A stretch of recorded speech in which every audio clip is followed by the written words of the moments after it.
Band plays our national anthem, Advance Australia Fair. And now only a few electric moments away from the start of the 1980 Hardie-Ferodo 1000 at Mount Panorama. Our special guest, the president of the Indianapolis Motor Speedway, Mr. John Cooper. Thank you, Mike Raymond, and good morning. It's my particular pleasure today on this beautiful sunny Sunday in Bathurst to bring you greetings from our great race, the Indianapolis 500, to Australia's great race, the Hardie-Ferodo 1000. This is, without doubt, one of the most spectacular racing circuits in the world, and on behalf of the thousands who are here at Bathurst today and the millions around Australia watching on the 7 network, it's my pleasure to say, ladies and gentlemen, start your engines. Thank you, John, and there you can hear the engines have started, and we're ready for the great race. Now there's a mad scramble as the support crews leave the grid. The marshals urging them on, hurrying them on, because they're ready for the start of the great race. The aerial view again from the Channel 7 helicopter. Pilot Terry Lee, cameraman Doug Hampson. It won't be long now before they begin that hectic scramble and take the left-hander in the mountain straight for the first time. 163 laps facing the drivers. On the front row of the grid, Bartlett in a Camaro, Janson in a Falcon. Right behind them, Johnny Harvey in the number 2 Holden Dealer Team car, and alongside him in the second of the Marlborough entries, Peter Brock, the man who has won here 4 times in all, a record he shares with Allan Moffat further back in the grid. They're the top 4, and there'll be a real catfight in these opening laps. Are you kidding that Bartlett and Johnson aren't going to be watching the rearview mirror for Peter Brock? What a scramble it's going to be. Dick Johnson, the popular favourite. I can't recall in recent years how one man has so captured the imagination of the public. A real battler, if I could use that term in the most affectionate sense, who has got up here by sheer skill and determination on the front row of the grid. Behind the Marlborough Holden Dealer Team pair, you have Alan Grice. And there the view from the man alongside him, Bobby Morris's car, the Channel 7 Breville entry. You can just see in the rear vision mirror Bob Morris making a last-minute check of his instruments. And you'll be right up in the action with a very fast car when we go racing with Bobby Morris in car number 7, just adjusting his gloves. There's Brock, the reigning Australian touring car champion, the man who had pole here last year and who won the race last year, who led throughout last year. Not used to being where he is at the moment. And he's going to be looking to turn the tables on the pair that have taken the top spots on the grid away from him. The early question we have to answer, of course, is whether the Chev Camaro, the heaviest car in the race, the car on the right-hand side of your grid, 3,400 pounds in weight, has got quite the same acceleration as some of the lighter cars. And I think it might be Dick Johnson in the Blue Falcon who'll go for the front. It could be John Harvey, the man nearest you, who may have been given the role to get there and unsettle his front pair and leave the running to Peter Brock on the far side in the dark red helmet. And let Peter Brock try and become the first man ever to win this race 5 times. Count it out, 10 seconds to go.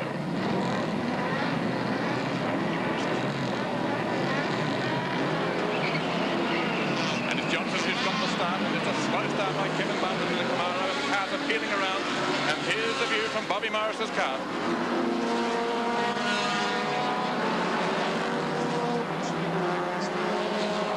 It's Dick Johnson of Queensland who leads on the time up with Peter Brock tucked in behind him. John Harvey is next, and Bartlett now starting to make up a lot of ground after a very slow start.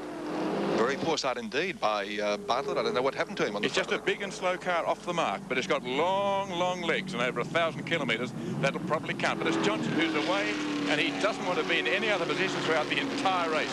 And he's got a long lead, and Brock is after him. And Bartlett now up into 3rd place after that run up the mountain. Well, that shows the legs of the Camaro. He made up a lot of ground and passed 3 cars going up there, just in front of Johnny Harvey. Then it's Alan Grice next, who made a good start. and is perfectly positioned. But it's Dick Johnson from Queensland who for the first time draws the cheers of the crowd, and the Ford flags are out as they come flying up the top of the mountain on lap 1 of the Hardie-Ferodo 1000 for 1980. Wait for the cheers from the crowd as they come across the top of the mountain on lap 1 of the great race for 1980, the Hardie-Ferodo 1000. You'll be able to see the spectators, absolutely placards waving, standing there cheering because a Ford's going to lead the first lap of this race. Bartlett is back into third place. Very poor start. But he's managed to displace Harvey, I think it is. That great shot of the cutting. Look at the wheels hiking as they come down through this part of the course. Moffat, followed by Ron Dixon, then Murray Carter. Peter Janson, well placed, the man who came second last year. Content to play a waiting game. He's in car number 4. Now this is where we should see the long legs of the Commodore as they come on to Breville Conrod straightaway. And Mike Raymond, an ominous sign for Allan Moffat fans, oil already appearing, wisping round the back. He had an oil leak in the practice session, which did no more than deposit oil on the exhaust pipe. It could be that, or it could be something more serious, because last night, Allan Moffat's team rebuilt the engine for his car. And here... This is from Bobby Morris's car as he goes after. Morris coming down right behind Alan Grice, as you can see in the Craven Mild car. Then the Marlborough Dealer Team Commodore there on the inside. Now they swing back for the completion of the first lap. And it's Queensland's Dick Johnson who leads from Peter Brock. Next is Kevin Bartlett, followed by Alan Grice, John Harvey. Bobby Morris is the next one, 100 metres back to Charlie O'Brien, and the next is Larry Perkins, then followed by Gary Rogers and Allan Moffat blowing a pall of smoke as they complete the first lap of the Hardie-Ferodo 1000. You can see Bob Morris's face in the right there, looking at the instruments, looking straight ahead. We'll be able to talk to him all through the race, and he can talk back to us, but things will be pretty busy there at the moment, I would think, in the cockpit of the Breville Channel 7 Falcon.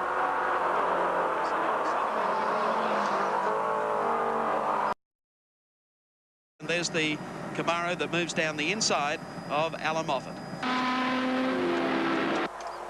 It's the view down Conrod Straight, and Dixon's got through there to lead Moffat. Moffat still blowing that smoke from the rear of the car as they approach the turn into pit straight. Meantime, Dick Johnson has gone through the completion of his second lap, still pursued by Peter Brock and Kevin Bartlett, then Alan Grice, Bobby Morris and John Harvey. Well, you'd think it was the fog rolling in, but it's not. It's the smoke coming out of the back of Allan Moffat's Federation Unipart entry. Murray Carter just sitting in behind him in another XD Falcon. It certainly isn't blowing as much as that. They head off up pit straight one more time. Well, Dick Johnson of Queensland, for all our Queensland viewers, has led the second lap of the race. They're doing it very strongly indeed. Here's Murray Carter moving up on the tailpipe of Allan Moffat and passes him quite easily. Just ahead of them is the Ron Dixon Chevrolet Camaro. Then in behind them, of course, the Citizen Watches entry with Gary Cook and Warwick Brown. And so it's Murray Carter who's barreled by Allan Moffat, who's chasing Ron Dixon. An incredible man, Murray Carter. He won his class in the first Armstrong 500 at Phillip Island 20 years ago. And there he is out carrying the flag for Ford and driving like a real tiger. But the man who's leading the race and doing even better is Dick Johnson. Well, a privateer is Dick Johnson, who did so well, debuted this car in the recent CRC Chemicals 300 at Amaroo Park. Didn't put a spanner on the car from the day he turned up to practice until the day they qualified on the first day of the race, and went on to finish in second place. And he's out in front leading from Peter Brock. Kevin Bartlett has gained back third place, and I think is zeroing in on the tailpipe of Peter Brock, looking for a slingshot at him on Breville Conrod Straight. We have cars in the pits already. The Army Reserve Falcon has come in with Bobby Muir, and the Queensland Toyota Dealers car number 47, which had trouble through the practice session. They had to change the engine. Wally Scott, he too is in the pits. Yes, well, he's going back out again, the Bob Muir and the Army Reserve entry, heading back out after a cursory pit stop. But that has probably thrown out any chance they've had of running in the top 10 in the first hour of this race. Here comes our race leader, True Blue, number 17. That's Dick Johnson in the Palmer Tube Mills entry. Coming down into the left-hander, brings it back on for the completion of the third lap. That blue Ford is running very strongly indeed. Kevin Bartlett, who missed the start, has now made it up. He's to second place. Peter Brock is third. Alan Grice is fourth. Bobby Morris is fifth. And John Harvey is sixth. Moffat is slowing down on Conrad. He's dropping right up. He'll come into the pits. There are a lot of cars in there. Terry Wade from Victoria has brought the Dolomite into the pits, and the Army car of Muir has gone to the back of the pit area with no oil pressure. Well, we're positioning our cameras in the pits because this could be the first stop and the last stop for Allan Moffat. Coming down very slowly to the bottom part of the track and heading back towards the pit area. Desperately bad luck for the man who so wanted to win here 5 times and get himself into the record books. Not that he hasn't made that achievement, but no one has ever won this race more than 4 times. In the old days, when it was at Phillip Island and then here under different names, the Armstrong 500, the Gallagher 500, drivers like Bob Jane and Harry Firth also had 4 successes. But in recent times, it's been Moffat and Brock who have dominated this race. In fact, only 2 other drivers have won in the last 10 years. That's Bobby Morris with John Fitzpatrick and the man who made pole yesterday, Kevin Bartlett, who ran with Johnny Goss back in 1974. And Moffat, the man who wanted to win again, is in the pits, while the other Ford driver who really has a chance out there on the circuit at the moment, Dick Johnson, lifted his wheels up in rather a dramatic fashion, is leading the race, and it's Kevin Bartlett after him, having got ahead of Peter Brock, who now is running in 3rd place. Yes, Peter Brock running in 3rd, the race leader, Dick Johnson. Going through Forest Elbow, very wide, almost tail on the concrete wall.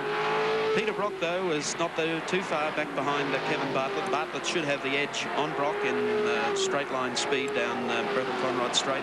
Alan Grice well positioned at this stage, and John Harvey just sitting off the pace, but certainly running in the top 6. Fairly obvious on the mountain that time that Brock has the legs through the bends on the Chev Camaro of Kevin Bartlett, but Bartlett almost certainly has the longer legs down the straight here with the big 5.6-litre American Chevrolet. Car 56, the Gemini that they spent all night rebuilding, the cars, race team Gemini of Alan Goff and Colin Spencer, is in the pits. And already they're starting to lap cars, and Dick Johnson had a violent maneuver there to dodge one of the slower cars. Undoubtedly, the driver of that car wasn't expecting to be lapped so early in the race. There's a few more who have just felt the sides wind as Johnson flew by there. And Johnson with Bartlett too. Bartlett has got a few more still to pass there. Johnson's got a break on them going up the mountain. Kevin Bartlett in 2nd, sitting back, probably about 100 metres back behind, 10 metres to Peter Brock in 3rd, probably 20 metres back to Alan Grice, then John Harvey. Here they come, up towards GTX. There goes our leader, Dick Johnson. And there'll be early champagne with the breakfast in the state of Queensland this morning. And Dick has shown in the recent CRC race that his car is reliable.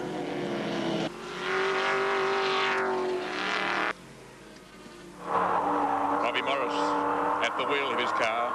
This is the new camera equipment that Mike Raymond was telling me about earlier in the program. We can turn it round, look at the driver, and here's a driver at work going up the mountain, changing gear. See how he's playing with the wheel, correcting. Tremendous concentration needed. There's Bobby Morris, who won here in 1976 and would dearly love to have a 2nd victory at Mount Panorama. Fights his way across the top of the circuit, and he is flying over 160 here, up to 180 kilometres an hour. And I think fights his way is the right word too, Evan Green. It's an awful amount of concentration and strength required there.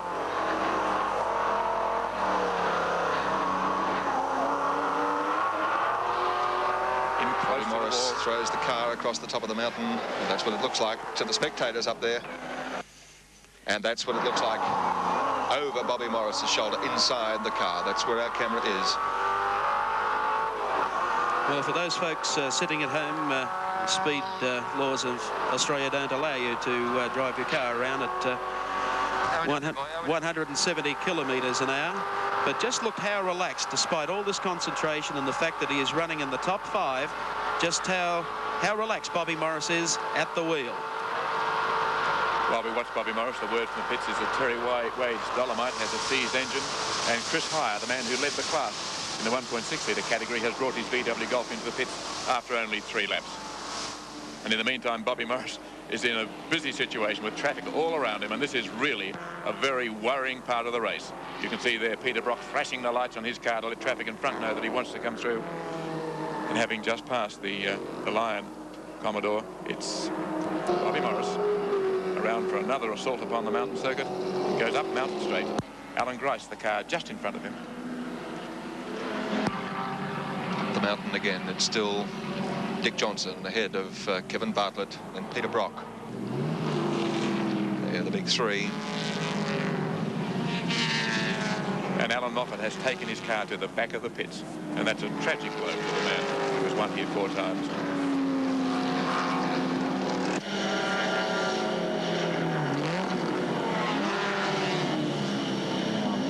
The field streaming through. John Harvey's car going through there. Alan Grice, Bob Morris. We certainly wouldn't want to disrupt Bob Morris at this stage, asking to give us a full-scale commentary of how it feels to be jumping in between and overlapping Triumph Dolomites. Bob settling down, trying to run in that race pattern in the top 5 and doing it very, very well at this stage. 2 Fords running up there in the top 6. That's a good sign for our Ford fans today. We've got one leading the field and one still within striking position behind the tails of the Commodores. Morris using all the track, free of traffic at this moment as he comes across the top. John Harvey is back behind him. We've got the Lion Stanley entry that has stopped in the worst place possible. It's car 23 that started at the rear of the grid. And rear could be the operative word in a moment. They didn't have the car running in practice, which is why it started in the rear, and obviously it's not running properly now, and that's a terrible place for it to have stopped. Bill Stanley, the co-driver, has been here many times and has featured in all sorts of runs, mainly in the smaller cars, Minis and Ford Escorts and so on. Had a phenomenal crash in an Escort at Amaru Park during the year.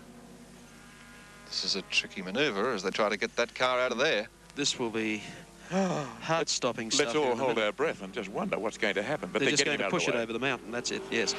Okay, let's go back to some of the action now with Bobby Morris in the Everlast Breville Falcon.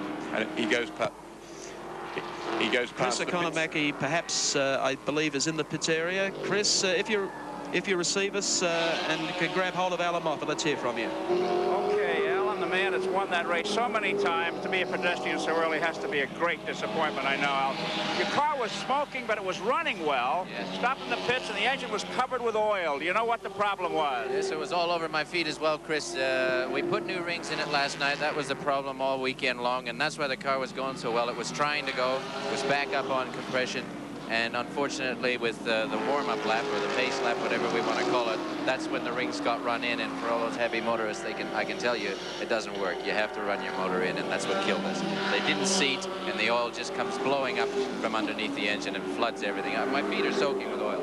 You know, a man with such a following in Australian motor racing, you've had your problems all year long, and the Falcon came on stream a bit late. Was it lack of preparation time that really perhaps did you in? Yes, 30-day wonders never do too much for you, but we were quite convinced, Chris, you know, we've got a lot of American engineering in this car. We got the best of Australian engineering in it. But when you get behind the 8-ball and you try to do so much, sometimes it's a little bit difficult. Let's face it, if it was easy, everybody'd be doing it. I know it. Allan, as a man who knows the scene, looking at the remainder of the field, if you were to pick somebody that might win, who would you point the finger at? I'm never much of a dice man here, Chris.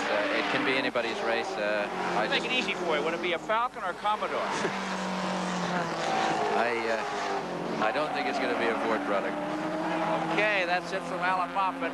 Better luck next time, Allan. Well, I think the Dick Johnson fans will have something else to say about that. But anyway, leading the race at the moment, of course, is still Dick Johnson of Queensland in the Palmer Tube Mills entry.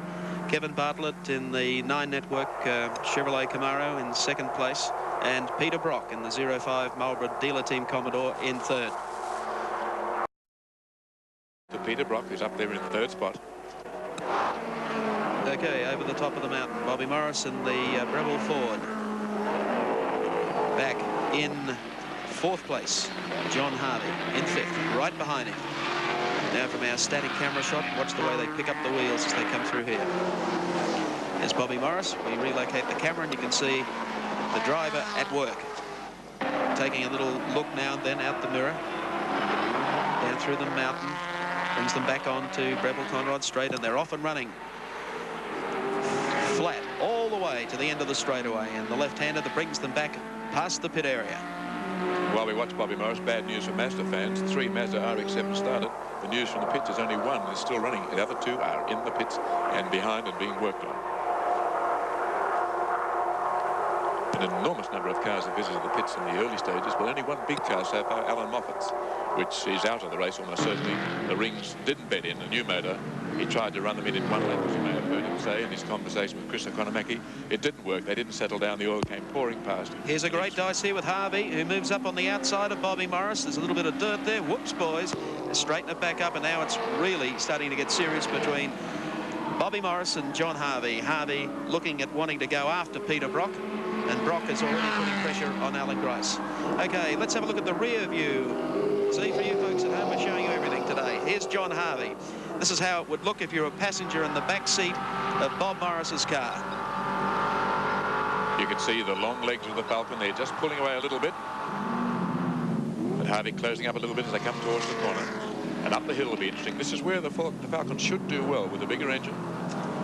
Maybe around the top of the bend is where Hardy might make up just a little bit of ground, but a pretty close dice. Two very experienced drivers at work here. There you can see the shot on your screen, Morris leading, and in our insert shot, that's how close Harvey gets to Bob Morris through the tricky part of the circuit. You'll see how he'll probably close up as they go over the top of the mountain and down into the S's, and hoping John makes no rude gestures. He's making a move on the side, though. He's taking a slightly different line, as you can see, as he goes through. The only thing holding him up are 2 million viewers throughout Australia. Of whom half will be feeling slightly car sick, I suspect. A lot of people don't like travelling backwards, especially at about 200 kilometres an hour, which is what they're doing along the top of the mountain. And they're about to dip down, and here comes in Harvey, trying to close in a little bit. They pass one of the escorts. They've just passed in the class. And Harvey is closing up and may make a slight move to get by here. And if he does, you'll be the first to see it. Well, Morris gained a little bit of ground that time. He's pulled away just a little, but they have to overlap another slower car. That's, in fact, Johnny Goss in the XJS Jaguar, which really hasn't done any proper running here, running in almost standard trim. And John Goss gets to one side to let John Harvey go through. Bob Morris is away. He really pulled away from the Commodore at that particular part of the track, but allowing for the fact that Harvey was caught a little behind Goss, who moved from the left to the right across the road. But just look at the speed difference there as they head down Breville straightaway, Conrod Straight, heading down to the pit area. And there is quite a gap there. As you can see, he has pulled away from the Commodore. The braking will be interesting, Mike, to see whether the Commodore driver tries to close up a little bit on the brake. Tend to leave the margin as it is. 61 here is going to have cheap thrills for everyone here in a moment. We can see the difference under brakes. Harvey has come right up on his tail. Maybe pressing the car a little harder, and in fact he's trying to get by. We're losing him as he goes out to one side. Now whether Bob Morris will stand that is hard to say. You can see Harvey alongside. He has the inner running. Where has he gone? Here he is. We'll swing round and see what happens to him. There's the view on the left. He's and past there he him. is. Fabulous stuff. This is a world first in motor racing. This has never happened before. And we've got this great dice between two master drivers. Bob Morris, who's now out passing Johnny Harvey again. Up the mountain. Good morning, John. See you back on top of the mountain. Well, that'll give you an idea of the speed difference. Morris then goes back up into fourth place. Harvey is still fifth, and they've been playing cat and mouse for the last 6 laps of this race. Meantime, tooling along out in front and enjoying the breeze is Dick Johnson from Queensland, and he's still got about a 50-metre lead over Kevin Bartlett in the 9-network Camaro. As in past years, all through the race, we'll be calling upon the services of the IBM computer people here who've been with us now for more than a decade, and we'll keep you posted with what's happening in outright, what's happening in the classes, and we can break it down on a make-by-make situation for you. That'll be happening throughout the telecast. Once again, over the top of the mountain, and it's Bobby Morris and John Harvey, this great dice. Okay, down through the mountain. We'll carry them through until they hit Conrod straightaway one more time. Bobby Morris, John Harvey, the 25 car, the car that was driven by Allan Moffat at Sandown in the recent 400, where he placed fourth. Nick Allen would love to be driving the car today. Morris, who is very quick in traffic. They come back on to Breville, Conrod Straight, and away goes Bobby Morris, and that'll give us a short break. We'll take a break in the action and be back live with the Hardie-Ferodo 1000 from Mountain Panorama at Bathurst.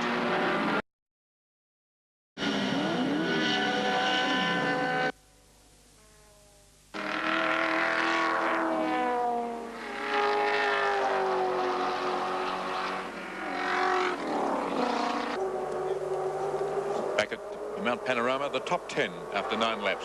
It's the Falcon of Dick Johnson from the Camaro of Kevin Bartlett, the Commodore of Alan Grice, who's now in front of the Brock Commodore, the Falcon of Bobby Morris.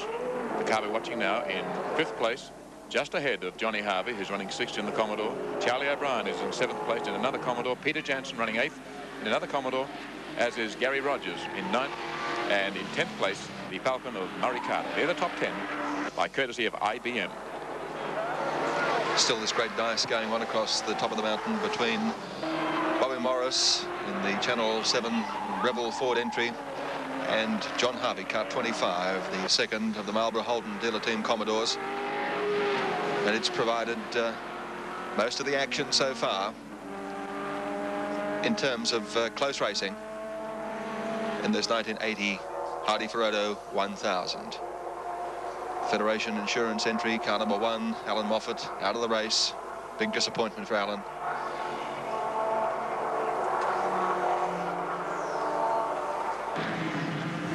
Bit of brake lock up. Yes, well, the lead still is held by Dick Johnson of Queensland. Here's this great dice continuing for 4th and 5th place between Bobby Morris and the Breville Everlast Falcon. John Harvey, who each lap pulls out on pit straightaway and has a shot at the inside. We'll see how good. No, John decides he won't go for it this time. They'll be coming up shortly to put a lap on Peter Williamson. But this time Harvey pulls out very, very quickly. It's a very warm day here at Bathurst, and Harvey would certainly not want to be sitting in that slipstream and starting to cook the engine. He's trying to get the line for GTX corner. Bobby Morris covering him, determined not to let him in. Here are the two of them flying up the hill. A very critical part of the section. Some people say this is where you win at Bathurst, not down the mountain, but up. You wouldn't say that Bob was short on competition today, would you? He's got John Harvey absolutely glued to his tailpipe. John is on two-way communication, of course, to the Marlborough Dealer Team pits. He knows exactly where Brock is running, and Brock's running quite steadily up in 3rd place. And John is in 5th. The only driver separating them at this stage is Bob Morris. Over the top of the mountain. So we have a Ford running out front and a Ford running 4th. And if you think they're not trying, to see the way they went round that bend up the top of the mountain. Here they are at Skyline now. Harvey is really going hard to try and make up ground. He has to play Dan Daring around the bends because Bobby Morris just has the legs down the straight and a little bit up the hill, I suspect, too, just a little more in reserve. And with the slightly better handling car, John Harvey has to try in a fairly desperate fashion to get up there and maintain contact and put himself into a passing position. He's absolutely intent in maintaining pressure. He's not going to let Bob Morris get away. But you can see Morris now is opening up the big 5.8-litre Falcon and really flying down the straight and trying to get some sort of slipstream advantage. John Harvey sticks behind him, although at this stage about 7 or 8 car lengths in the rear. But it's under braking, he'll make an effort. It just depends on the sort of line that Morris is going to leave him.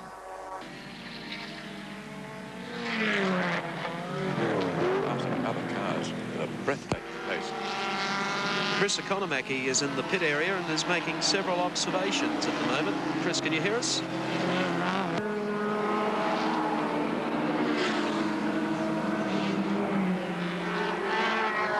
We'll get Chris the next lap around. Here's Bob Morris, John Harvey, glued to his tailpipe.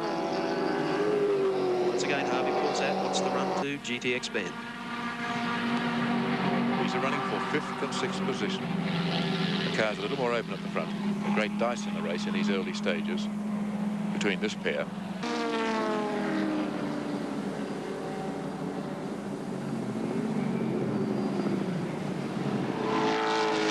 Again up the mountain. It's Morris who leads the way, Harvey who follows, putting his wheel tracks in almost exactly the same place. Chris Hire, VW Golf behind. They was in the pits for a brief period of time. The message from our men there was there was a broken throttle cable, which his pit crew have replaced, and the man who was fastest in practice among the small cars is back on the track, but he's given away something like 2 laps to his rivals in that category.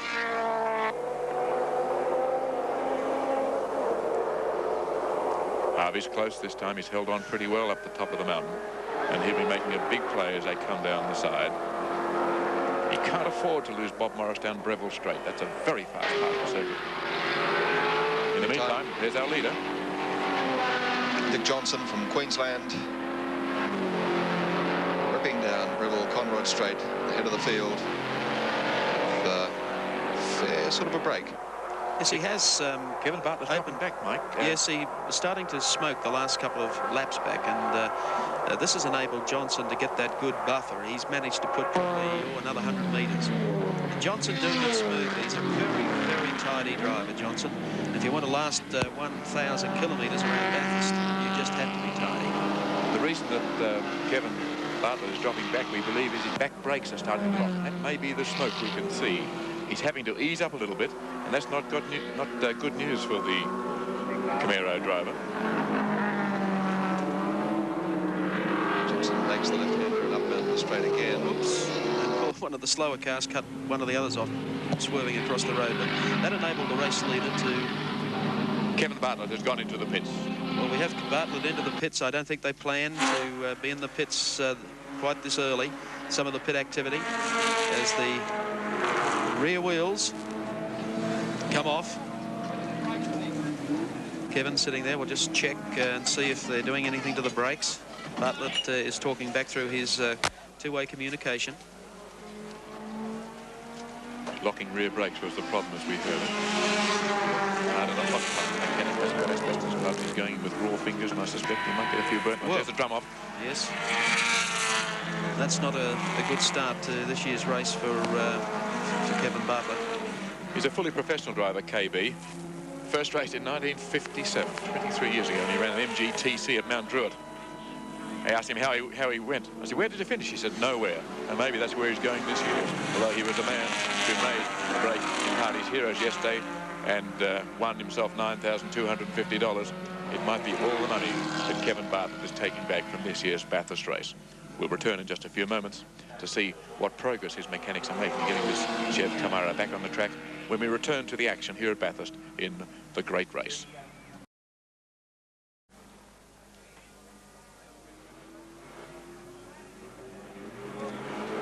Back in the pit area, and Kevin Bartlett is still in there. Chris Economaki is in the pits, and we're waiting to see if we can get something back from Chris Economaki, but this is a long pit stop and not one that I think that Kevin Bartlett wanted to make. Let's go trackside to Chris Economaki. All right, we're down here in Kevin Bartlett's pit where the hood goes back down. The problem has been one of brakes, and the car fires up, and perhaps we can have our cameraman over here give us a shot of the brakes that they've taken out. At any rate, the specially made brakes on the back of the Camaro just cooked here. I'm looking at them, they're still smoking. The mechanics did quite a job in getting these units out. As we can see right here, they're very large, much larger than stock brakes. You could almost barbecue a hamburger. You could almost barbecue a hamburger from the heat that's radiating from this brake drum and brake lining combination that's been taken off the Bartlett Camaro. The mechanics did a great job. It's red hot to work with this stuff, change the rear brakes, and get fresh ones on to send them back out. But this portends more trouble for Kevin Bartlett if in this shorter period of time he's overcooked the brakes. You can see it blistering the paint right behind it. On the wall, the heat blistered the paint right off the wall. It's really hot. I've never seen brakes this hot, and it's quite thick. So one of the problems in the Hardie-Ferodo 1000 has struck pole sitter Kevin Bartlett early. Back to the tower. Thank you, Chris. In fact, right behind you, I saw Bobby Forbes. You might like to check with Bob to see whether they're planning any change. Otherwise, Kevin has got no hope in the world of lasting the race if he was forced to go into the pits after only 14 laps. In the meantime, the man who is apparently having no brake trouble and still leading the race, as he has from the very outset, is Queenslanders Dick Johnson. Well, Bartlett someone just going for a stroll across the road. Yes. There's a car parked on the right-hand side, as you can see. They're opening the door. It looks like one of the Recar cars. It's a bit hard to see by the partial sign rating. The Recar people have 3 cars, one of which was in the pits just a while ago. That was a Scotty Taylor car, the small 3-litre Commodore that he prepared from Wodonga. That's the race leader, Dick Johnson from Queensland. that braking problem, and the pit stop cost Kevin Bartlett's Camaro the best part of 2 laps, about a lap and 3/4. In 4 minutes in the pits, just in static time, let alone what he lost in slowing down.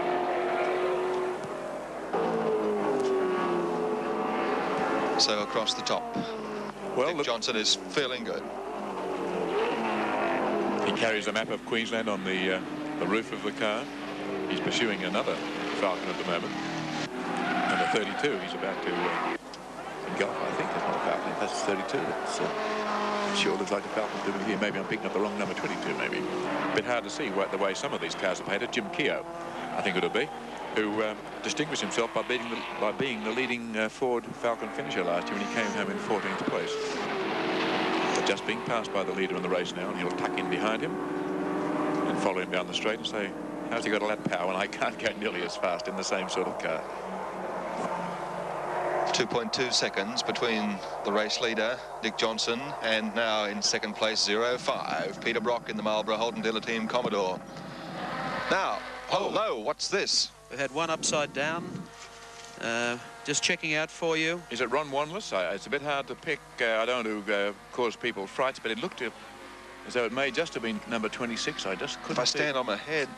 No, it's not. It's one of these smaller cars, number 59. And 59 is one of the under 1600cc cars. That's the Gemini. That's one of the country dealer teams, Gary Rowe, in the country dealer team Gemini.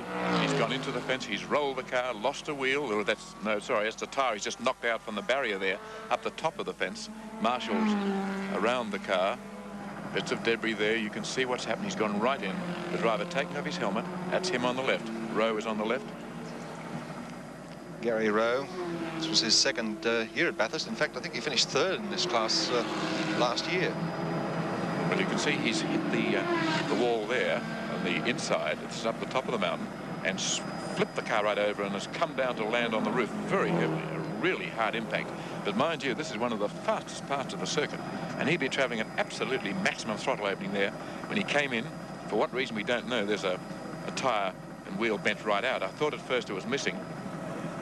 There is Gary Rowe standing up on the embankment. In the meantime, something for sensation. We've got Peter Brock in the pits, so we've got 2 of the leaders in, and Brock has come into the pits. And at this stage, doesn't look terribly happy. Shaking his head. Well, maybe Bathurst is not going to be his race. He's had such a great year this year that I think he was worried that his fortune was going to run out. The thing he was most concerned was he'd had such a good year that surely luck was going to turn against him. A new wheel being put on. Yes, and I would think, you know, a lot of others have bad luck. Let's go trackside to Chris Economaki to give us the full story. You there, Chris? Yes. Okay, down here in the pits with Peter Brock. He's got problems with the front end of the car. Oh, he's hit something. As you can see here, as you can see, the left front corner of the 05 car has been damaged, and the radiator, obviously, as steam is coming out, it may well be that Peter Brock's run of victories here in the Hardie-Ferodo 1000 comes to a short end. If you look at him in the side of the car, he may be getting out.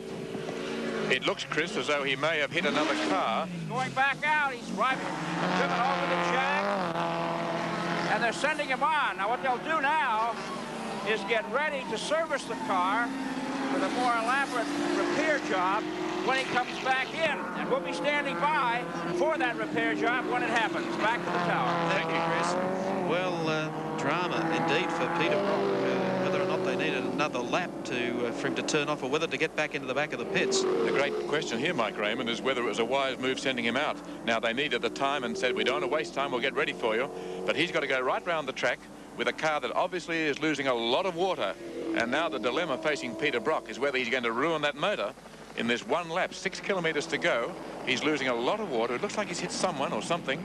I suspect, in view of his past record, he's got caught in the traffic and been damaged in another car. And besides that, at that same time, Dick Johnson has now put a lap on Peter Brock. There's Johnson, who overlapped that bunch, which included Peter Brock. Well, Brock won the race by 6 laps last year, but I imagine now he's not saying, well, I've got 6 laps to spare. He'd be a very worried man. Mr. Cool of motor racing. But things aren't going well his way, and of course we have Kevin Bartlett with even earlier troubles with his... Oh, we've had another bang, and is that the race? That's the leader.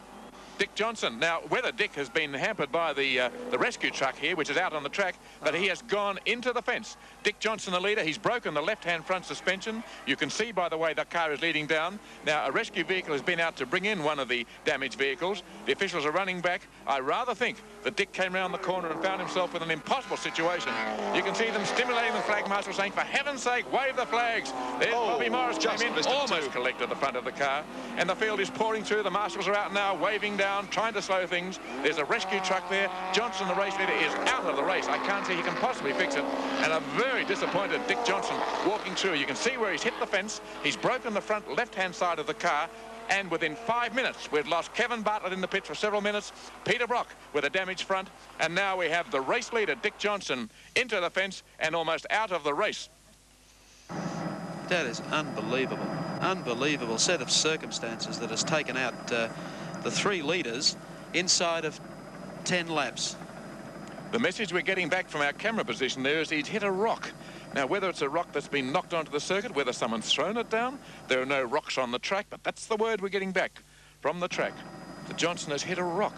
Now, the camera point crew are saying, yes, he's hit a rock. We must try and find out what sort of rock, but he's gone into the fence as well, as you can see, which has done the damage. But something has thrown him out, and you can see where he's gone in. Well, what dramas. Boy, Allan Moffat out of the race. Kevin Bartlett with rear brake problems. That's cost him a couple of laps already. Peter Brock done some damage to the front of his car and is going to have to come back in for repairs momentarily and has lost a lap, or had lost a lap, down to Dick Johnson.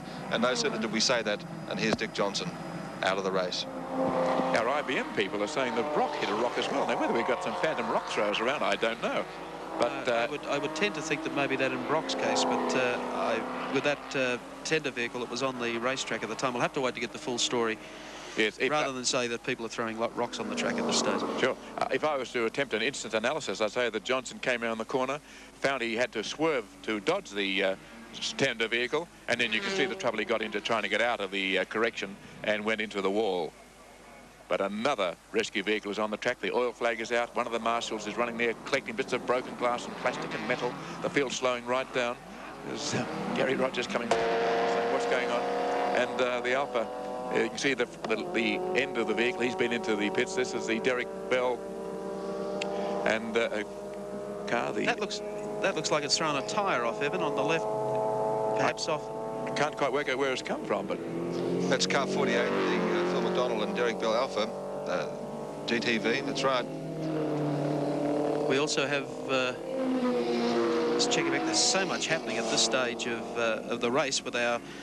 Well, virtually our leaders going out. Kevin Bartlett is back on the track and circulating, but it's certainly a race of very high attrition and certainly a lot of drama. We've got a lot more coming your way, so stay with us. We'll take a break and be back live with the Hardie-Ferodo 1000 from Mount Panorama. They include 05 Peter Brock in the lead Commodore for the Marlborough Holden Dealer Team. He hasn't come back into the pits as yet for that repair work to the front left of his car, where we understand, hit a rock. That's what caused the damage. But all sorts of dramas have been happening, and we've got Dick Johnson from Queensland out of the race after hitting the fence up the top. It looks as though car 6, the Craven Mild, no, Harvey's in first place in car 25, the second of the Marlborough Holden Dealer Team cars. In first place, John Harvey in car 25.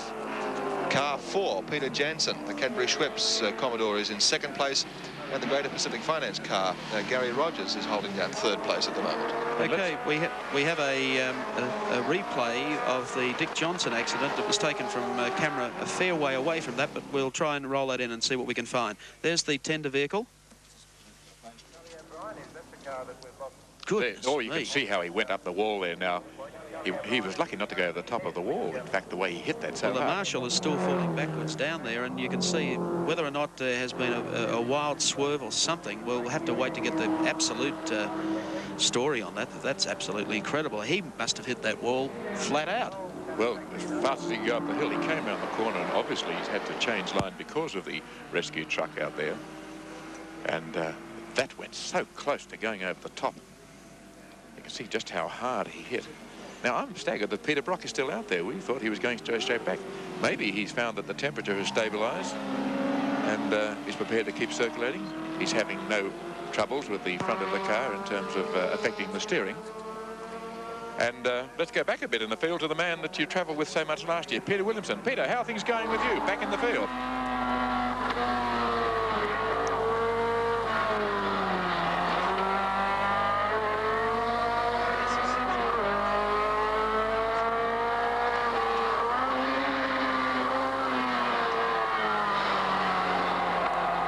That's the scene from inside the second of our camera cars, the Peter Williamson Toyota Celica. We've already seen some of the great action earlier from the camera inside the Channel 7 Breville Ford entry driven by Bobby Morris. And that great dice with John Harvey. And this is the car, Peter Williamson.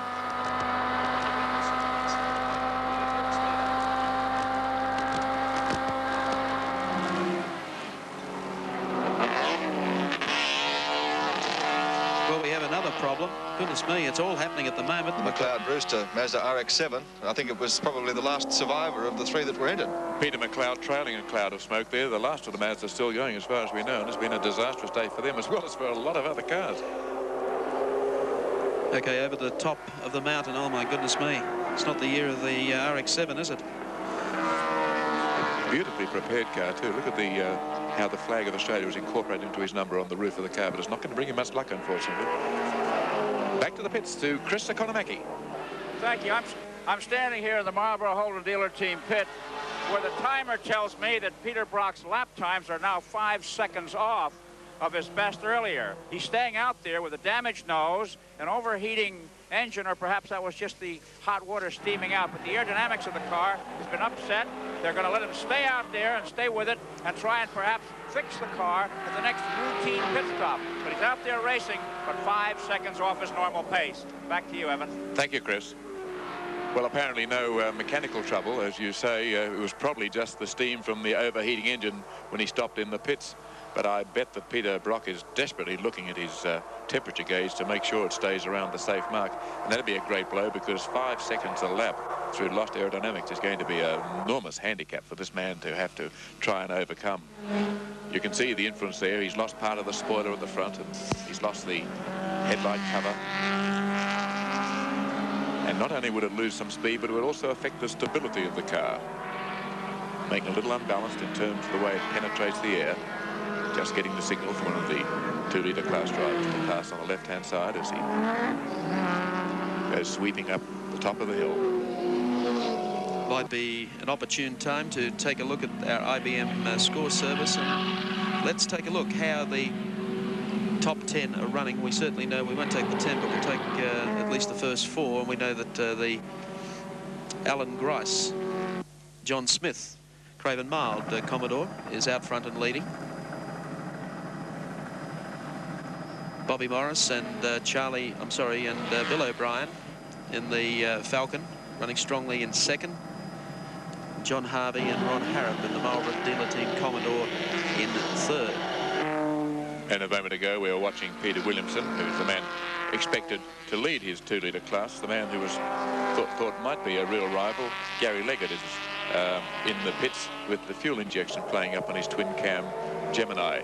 Here's the IBM readout on the position as of 20 laps. And it's Alan Grice in the Craven Mile car in front. You can see that Bobby Morris now up into second place. In third place, John Harvey in the second of the Holden Dealer Team cars. Peter Janson in fourth place. In fifth, it's Gary Rogers in the Commodore. Murray Carter up into sixth position. Ron Dixon has moved into seventh place. In eighth, it's Gary Cook in the Citizens Watches Commodore. Ninth place, Pete Geoghegan, the man who won here with Allan Moffat way back in the early 70s in the Commodore. And off the leaderboard, Peter Brock with a damaged car which is affecting his speed, and a lot of time to make up, but a lot of determination there as he goes spearing on down Breville Straight. Well, the action is really happening here at Mount Panorama Bathurst. We'll be back soon, just as we see the Dick Johnson car taken back to the graveyard of hopes here at Mount Panorama, one of the early tragedies in the great race.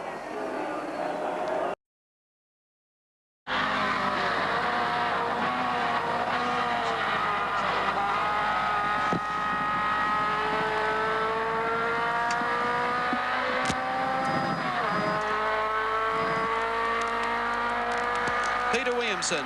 Can you receive us, Peter? Australia. I'm back at it again this year. Chasing my old sparring partner, Fury Ford, in front of me for the first part of the race.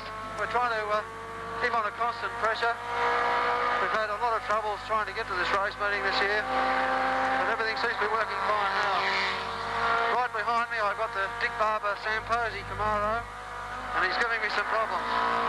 Just going past now, and he'll get in my road as we break for this corner, and there he does it again. Oh, what a dingbat. My God, Father, what a deal. Okay, He's Peter. been doing that for the last 4 laps. He's going to cause me some problems unless I can get rid of him. You seem to be doing well with him over the top of the mountain. This is BP cutting. It's very steep climb. There's been a lot of accidents. Dick Johnson hit the wall here. He destroyed his car, unfortunately, because he was a pre-race favourite. He qualified second fastest. We've got another wreck here, a Gemini. Bad race of attrition, unfortunately. Just then, coming through Castrol Curve on the McPhillamy. Here we go. Hang on for a second. Very busy. Here we go again with this Camaro. Down into the dipper.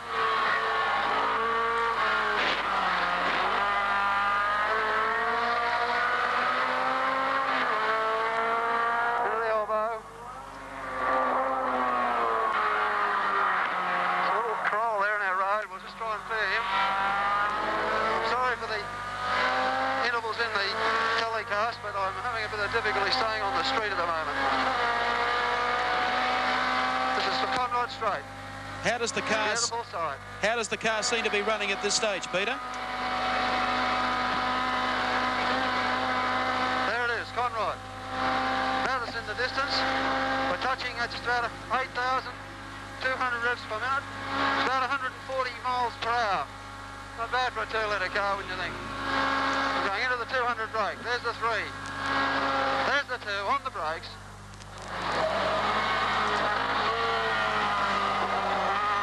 And into Murray's corner. There's the start-finish line, which I hope I see in about 6 hours' time. How does the car seem to be running at the moment, Peter? Who's coming across me?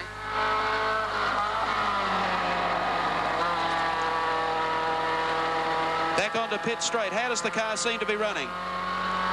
Who's coming across me?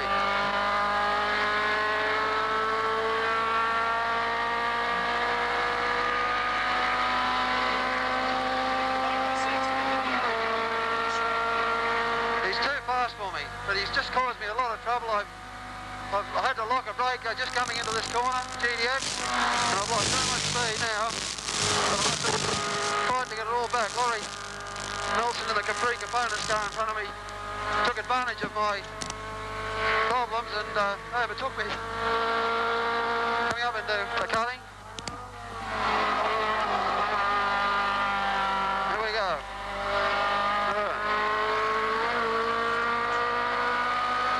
Red flag, yellow flags again. More trouble. Under the tree.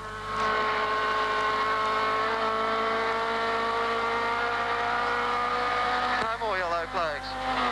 Very confusing. Castrol Curve. Onto McPhillamy.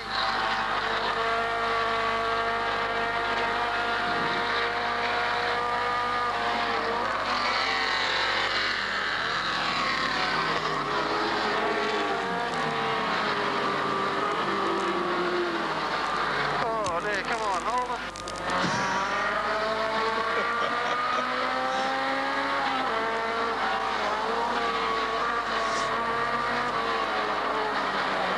This Holden's doing all sorts of silly things. Oh dear, oh me.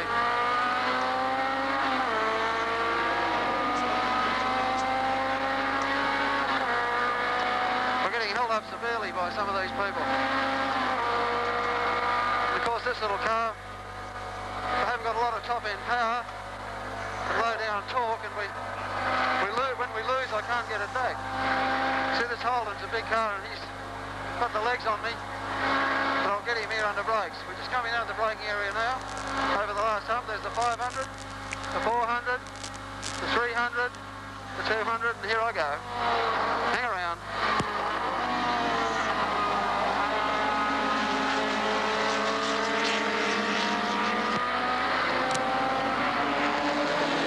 These are having a race now. Well, that might slow them down a bit and give me a bit of a chance to catch up.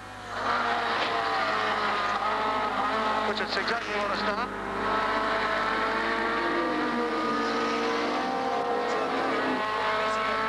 Yes, I'm keeping my wits about me. It's pretty close stuff. The Capris, as you can see, got me up the straight and down the mountain. I get it all back in the braking areas, and across the top of the mountain I get it again. As Laurie Nelson's beside me. No, he's not going to come with me. Here we go. GDX. I've got to keep the speed on. As you can see, there's a white flag being waved. Means there's a vehicle on the circuit up here somewhere.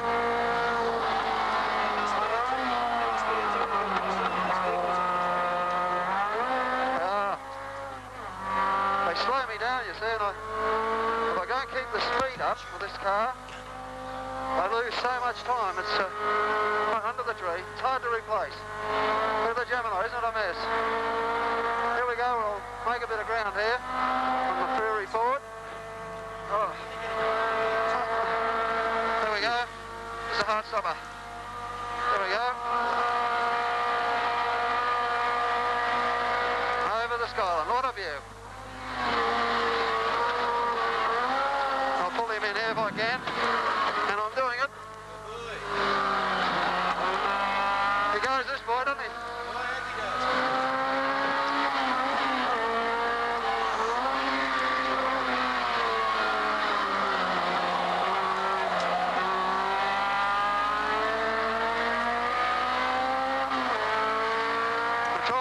Looks like he can stay with him there. Try and tag him down the straight, get a draw off him in his speed, and then try and outbrake him at the bottom.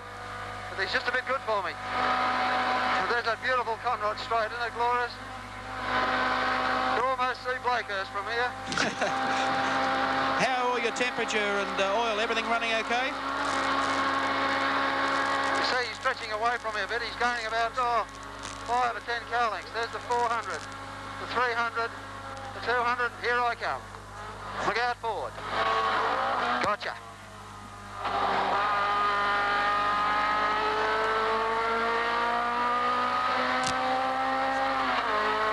Everything okay, John? Everything's okay. We just got an intermittent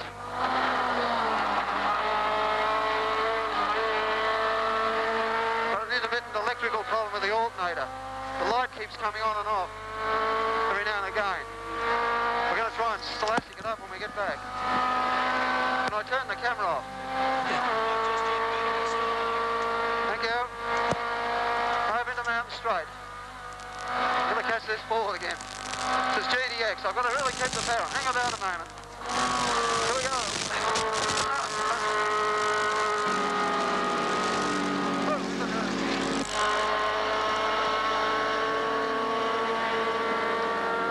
That's Peter Hopwood you're chasing, Peter. He knows what it's all about, and he's going very hard, isn't he? That looks like Peter Hopwood in front of you, Pete.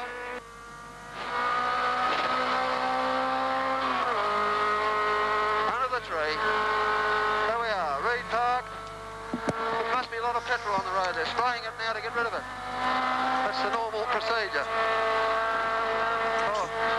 Looks like a pretty rough ride all across the top there, Peter. Yeah, it's rough. If I could just interrupt, Mike, we've got a couple of important cars in the pits too. Okay, thank you, Peter. We'll return to the pit area. Looks like Bobby Morris is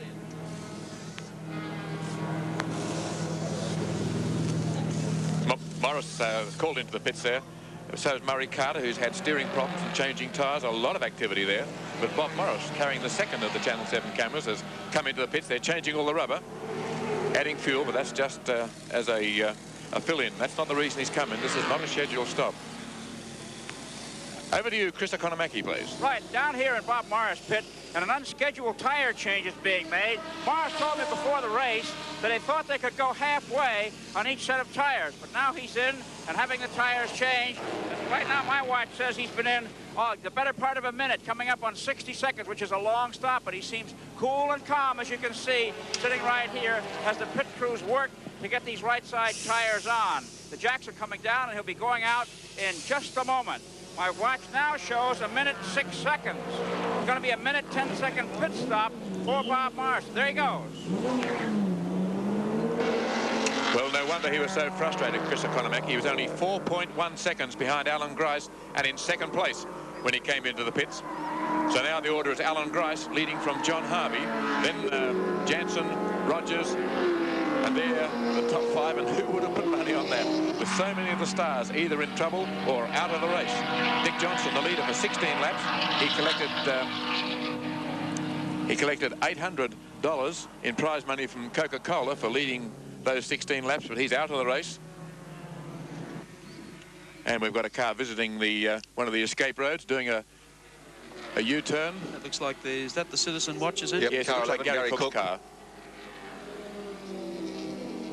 Yeah, it looks like the car has spun, and that's at the end of pit straightaway. Peter Williamson will let Peter go. It's tremendous of him, actually, to be able to carry out a conversation with Peter.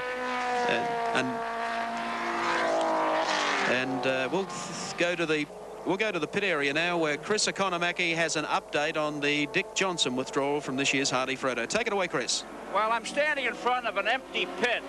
It's a sad, sad story, the Dick Johnson story in today's Hardie-Ferodo 1000. Leading the race, he got on the top of the hill, and then an animal among the spectators decided to throw a rock at him. A huge rock was thrown in front of the car. Johnson hit it, crashed, and was out of the race. His car was put on the wrecking truck. He came back, and when he got out of the wrecking truck, I was there. He was crying like a baby. In all of my years in racing, I have never seen a man so emotionally shaken as was Dick Johnson. He almost couldn't walk. He was assisted to his caravan. He had his hand over his face, and he was shaking with sobs. It's really one of the saddest racing stories I've ever had the unfortunate business to report. Back to you, the tower. Thank you very much, Chris. And there is the rock. You can see it there on the fence. That large, dark rock with some clothing just near it. It is unbelievable that anyone in the crowd could throw a rock on the track. And Dick Johnson had the misfortune to be in its way. In the meantime, back in another Falcon with Bobby Morris. That's the view from inside Bobby's car, and we'll be back for more of that and more of this tremendous action. Peter Williamson zipping by there. We'll be back for more of that shortly at Mount Panorama in the Hardie-Ferodo 1000.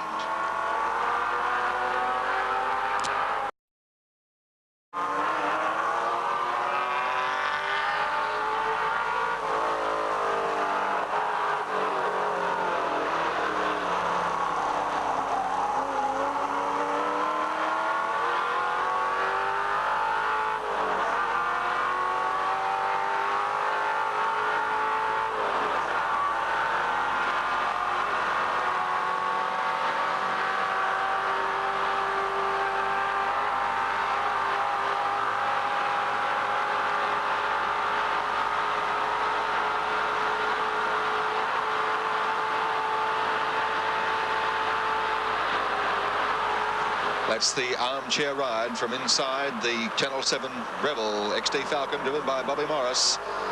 And Bobby Morris at the present time is holding down third spot in this Hardie-Ferodo 1000 for 1980. The two cars that are ahead of him at this time are the car 6, the Craven Mild Commodore of Alan Grice, and car 25, the Marlborough Holden Dealer Team Commodore of John Harvey. And news from the pits is that the Murray Carter Falcon is in the pits with a suspected broken rear axle, which is a great disappointment. Here's the race leader. Here's the race leader, Alan Grice, in car number 6, the Craven Mild Commodore.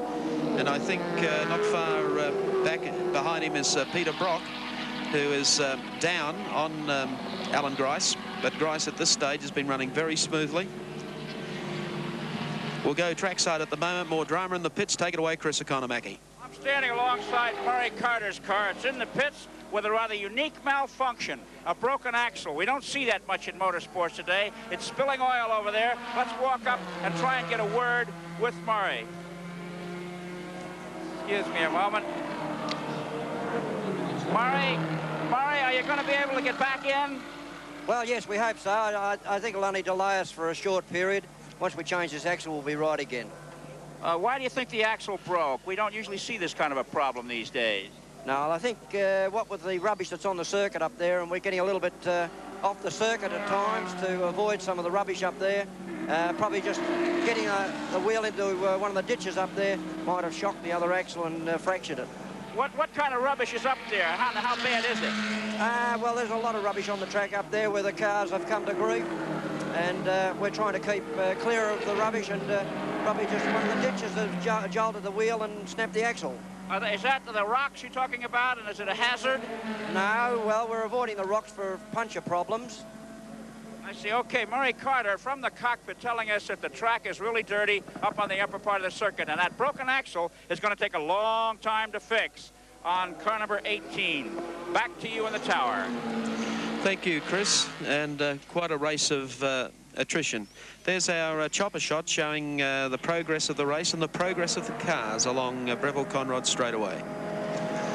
Well, we have quite a number of interesting guests here today at the Hardie-Ferodo 1000. We'll be talking with many of them during the course of the afternoon. I'd like to invite in to join us Ken Squire, who is anchorman for motorsport on the CBS network in America. Ken, well aware, we've got Chris Economaki from ABC here with us as well today. Thanks for joining us. It's certainly a race of high attrition. It certainly is. With a 62-car field, you've got a lot of excitement out here wherever you're picking up your pictures. It's really incredible the coverage you're giving us. Well, can you believe, of all the motor races that you've covered throughout the world, of any spectator throwing a boulder across the fence and putting out the lead car? Yeah, that's a sadness, and it's disappointing. Once in a while, we've seen that conduct in the NASCAR Grand National circuit, but that has stopped. They've put in heavy penalties, severe fining, and the crowd who really enjoy motorsports and understands it come down pretty hard on those souls to do things like that. Yes, it's an amazing place, though, this racetrack, because the spectator areas up in the hills up there. I'd think that the organisers would now have to look at some sort of high mesh fencing to give not only the spectators the protection on the other side of it, but today now have to give the drivers protection. That is unbelievable. A $100,000 operation of Dick Johnson's with the sponsors he's pulled together for one day only as a privateer to be thrown out of the race because some half-drunken imbecile finishes up throwing a rock over the fence. And sadly, it always comes down that it is a motorsports enthusiast, which indeed it is not. It's usually some curiosity seeker who's trying to create some havoc, and has nothing to do with those who really enjoy the sport. I'm sure you're right. I was going to say, in fact, I wouldn't like to be the fellow who threw the rock, because I think the motorsport enthusiasts around him will be giving him a pretty bad time now. But the disgraceful thing to do. I just can't believe it's happened. In the meantime, we've just seen the Chevy Camaro pass by the two Commodores. You haven't seen Commodores racing, of course, before, nor the Australian-style car. What are your initial impressions to it? Well, I'm impressed by the facility, and I'm more impressed by your television coverage. I was in Montreal last week for the finale to watch Allan win the World Championship. As a great enthusiast of Alan Jones, I was delighted to see that. But having gone to 4 or 5 countries and seeing television coverage this year, incredible the performance that your people are getting out of these cameras, and I'm really impressed by that right there. We've tried that a lot in the United States at Daytona with our coverage of the 500, but you guys have really got your act together. Well, it really gives a different perspective to the race. We had it last year for the first time, and a whole new dimension was added to it by allowing people to see what it really was like within the car. This year, with Bobby Morris's big Falcon, of course, we have extra speed, a car capable of another, 30 miles an hour down Breville Straight. I'd very much like to come back and see what you'll do about showing the footwork, because in these cars, the capability to demonstrate how much shifting there is around this course gives an idea to folks watching of just how much work there is to do. There's more than just steering the bloody thing. You've really got to be on top of it. Miss one shift here and over rev, and it's good night nurse. It's all over. And there you see those quick shifts that make the difference in any form of good road racing. Immense concentration required. The race goes on for around 6 hours, and you can't afford one slip for half a second or you can ruin the efforts. of many, many months of preparation. It's a race, of course, that means so much to contestants. There's more than just prize money, $110,000. I think they'd race here for nothing. Well, it's a prestigious event, and it's one that we've just heard about in the United States. As an American, of course, I'm very interested in my old friend Sam Posey, who's here with Dick Barber. They're lying about 21st on the field right now, and the only hope they have is through attrition. But I wouldn't be surprised if you see more United States competitors coming here to compete in this event. Chris Economaki, who has one of the leading motor racing weekly publications in America, really did a wonderful job for you people in the States a year ago, talking about this race in particular as one of the stellar road racing events, and drew my interest. We were over here for another event, but I sure wanted to see it, and the event and this kind of coverage here hasn't let me down. It's really exciting. Back in Bobby Morris's car, you can see there the flame-proof gloves he's wearing. He, of course, has a full fireproof suit with flame-proof underwear. He'd be a pretty hot fella today. He's in for a hard day, and it's a very busy circuit. He's down Breville Straight now, which is one of the very few places where he can, in essence, relax. Although he has to watch the instrument, you can see him touching switches and checking to make sure the car's right. Bob Morris is a very nervous type of driver. I don't mean he's, you know, in a derogatory way, but he's like a finely tuned racehorse. He's essentially a sprinter, although he has done so well at some of these long-distance events. But he's not able to relax. And in fact, one of the classic shots we've achieved on Australian television was a year when he and John Fitzpatrick won this race in 1976. And John Fitzpatrick did the last shift, and the car started to play it with axle failure towards the end. And John, a supremely capable driver, nursed it across the line, and Bob Morris was in tears with emotion. And he shared that moment with the viewers all across Australia. Bobby Morris circulating around Mount Panorama, one of the stars of this year's great race, brought to you live through the 7 Network.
Well, welcome back to Mount Panorama at Bathurst, and the race continues. The great race, the Hardie-Ferodo 1000. We're still travelling with Bobby Morris down Breville Conrod straightaway, about to take the riser that has been known to take the Commodores off the ground, now down into the braking area. Bobby Morris, that we're following and sitting alongside at the moment, is currently placed 5th outright in the 1980 event. Along the short pit straightaway, takes the drivers under the Hardie Bridge, the pit area you can see on the left-hand side. Our commentary box is we're just passing at the moment. Into the left-hander, through the gears. Bobby Morris at work. Comes up behind one of the re-car entries, one of the Alan Brown entered cars. And now heads up Mountain Straight towards GTX Bend. It's Morris accelerating. The re-car Commodore behind him as you see the two of them here coming up to the right-hander. That's quite a very steep run up towards the top of the mountain. And Morris at this stage, the Ford thundering along quite nicely. As we mentioned, 5th outright at the moment. You know, one of the things that impresses me about this course, Mike, is the amount of altitude the thing has. You really have to throw these things uphill, and then naturally you have to come down. You don't see too much of that on American road courses, with the exception of Monterey, California, the Laguna Seca course. And it really is a test to get through that corkscrew. Your low-angle camera is demonstrating just how difficult that is to keep it all gathered up and throw that car around. Okay, in the pit area, we've got Sam Posey, who has just come in for pit stop. Dick Barber, it would appear, is getting ready to take over the controls. It's surprising that they're running that poorly. I know I talked to them just before the start of the race today, and they were really out to show the Aussies up. Not the case. Uh-oh, in trouble for another Camaro. Kevin Bartlett, who was in the pits earlier with the rear brake trouble, slowed down. Now he's got it going again. Whether he was just having a gear selection problem or something that would cause him temporary troubles, a bit hard to see, but he slowed at the top of the mountain. The flags are out, waving the drivers behind to let them know that someone is about to overtake. And it's well, Bartlett, of course, yesterday in qualifying came down the straightaway, down Conrod Straight, selected gear, changed gear, and pulled the gear stick off with his hand. That was interesting. But he's an old campaigner, and he's been able to run all forms of open-wheel cars, and, of course, the Tourers. He just slammed it down a gear with the palm of his hand and still set quick time up until that stage. Looks like Colin Bond may be fairly close behind him, too. That looked like car 32 that just briefly flashed by, the Marston Holmes Capri, which has been running 12th outright and leading the 3-litre class. Ron Wanless, one of the recar entries going through, and Peter Brock in the damaged Marlborough Holden Dealer Team car just in front of Kevin Bartlett. Both of these have had stops in the pits. Bartlett's a little longer to replace the back brake drum. And Martis keeps going, so it's obviously not a problem that he needs to go into the pits for, but he's so close to the wall that I suspect he's passing some sort of hand sign message to his team to say, I'll be around soon. Get ready for me. He's got a radio. You can see the aerial just on the top of the roof there. But KB obviously in trouble. The first man ever to circulate the Mount Panorama circuit at an average speed of 100 miles an hour. Did it back in 1967 in a Brabham single-seater racing car. Won the race in 1974. Was on pole position yesterday, and one of the most popular drivers you can imagine. Has had 2 really bad crashes.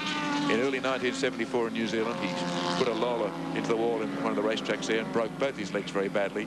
Came back in October to have his first drive since and won this race with John Goss.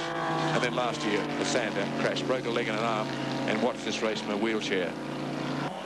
And of course, he's one of the stars here this year. Won $9,250.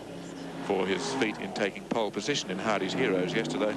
But he's in for a troubled race this year and going very slowly up the top of the mountain. We can expect to see Kevin Bartlett back into the pits fairly soon. I gave Kevin his first chance at a works drive. He drove for the BMC team, and I used to have something to do with him way back in the early 60s, 1965, and he drove, of all things, a Morris Mini Deluxe, 1100 cc's of pure fury. And KB went out there in this car, and he hated me for it. He said, give me something that goes. Well, he's got something that goes, but unfortunately it's not stopping. And I think that might be the reason why he's going so slowly up on the top of the mountain. Can someone tell me, as an outsider, the situation of brakes? I understand that in this car they run disc brakes in the front, the old-fashioned brake in the rear. They require homologation papers, which apparently haven't been taken out to meet the Australian requirements. While there are many Camaros running in America with discs all around, under the particular set of rules we have here, they're required to run on the drums, which is an enormous handicap, particularly for a car that is so fast and at 3,400 pounds is the heaviest car in the field. So that is a great handicap that Kevin has had to overcome. Earlier this year in the Australian Touring Car Series, which was dominated by Peter Brock, Kevin Bartlett was the only driver to really show any competition towards Brocky, and he won 2 races on the very fast parts of the circuit. And I know that Peter Brock regarded Kevin Bartlett as the man he most had to beat here at Mount Panorama. Well, both of them have got trouble, but I suspect that at the moment the man with the greater nightmares is Kevin Bartlett.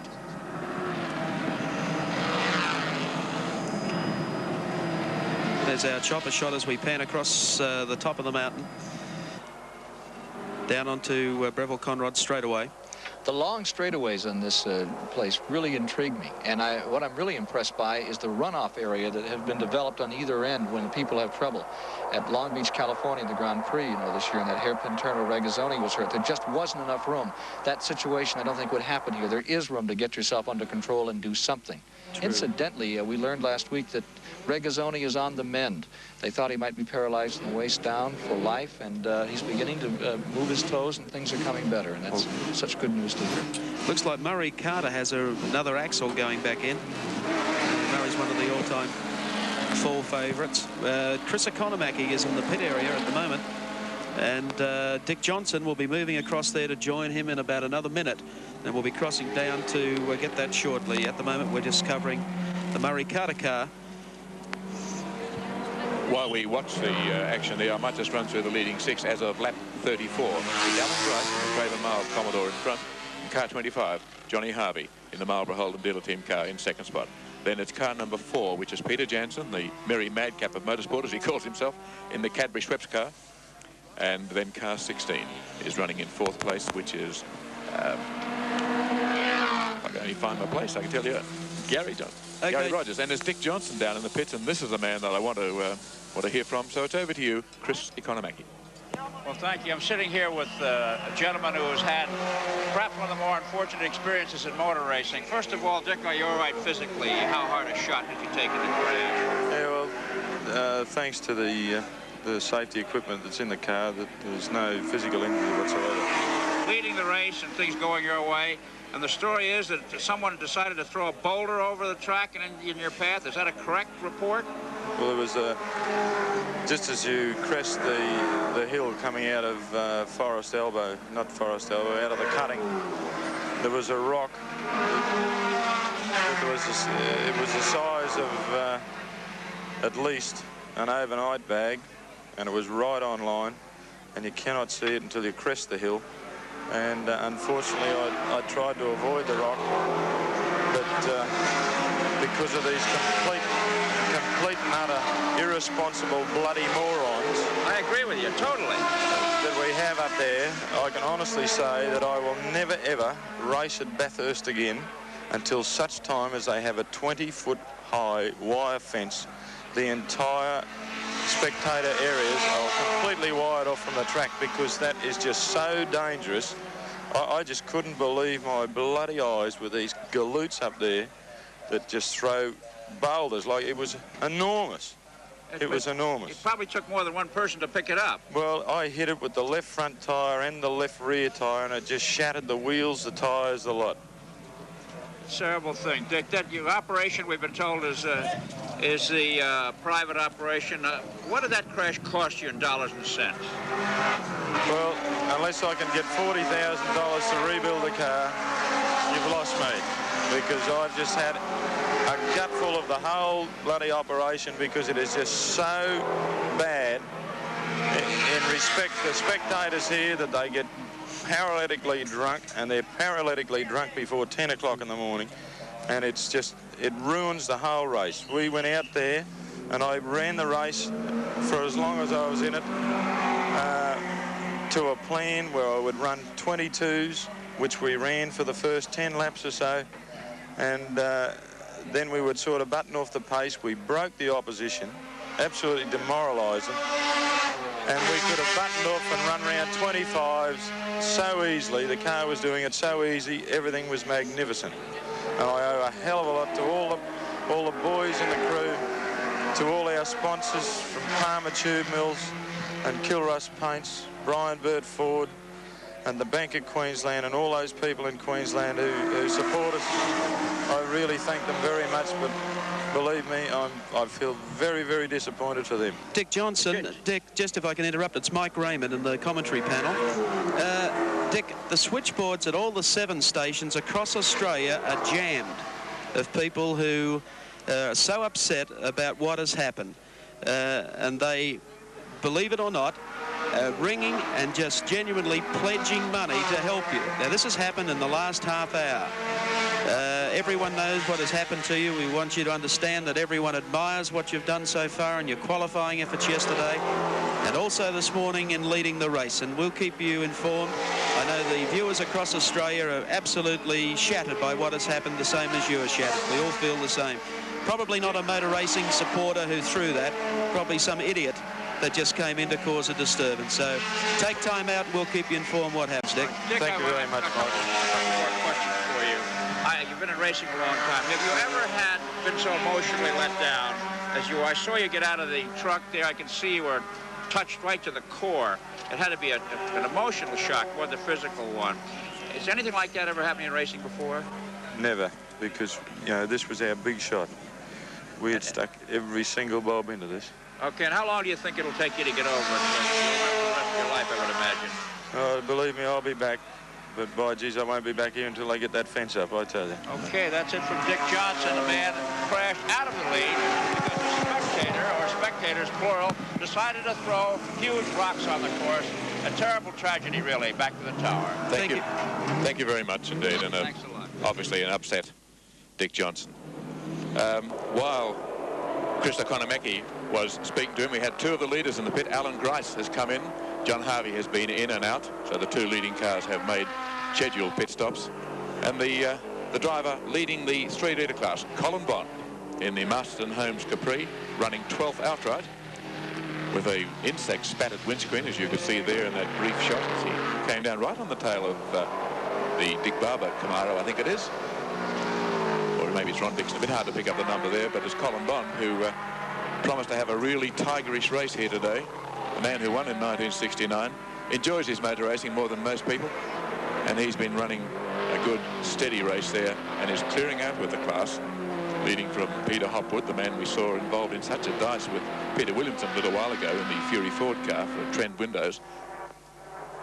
But it's Colin Bond who's leading the race. Fastest qualifiers in that class, Bond and Masterton in that car 32, the Capri, 2:31 was their best qualifying time. They came off 16th position on the grid to lead the 3-litre class, and they're still there holding pride of place in that category.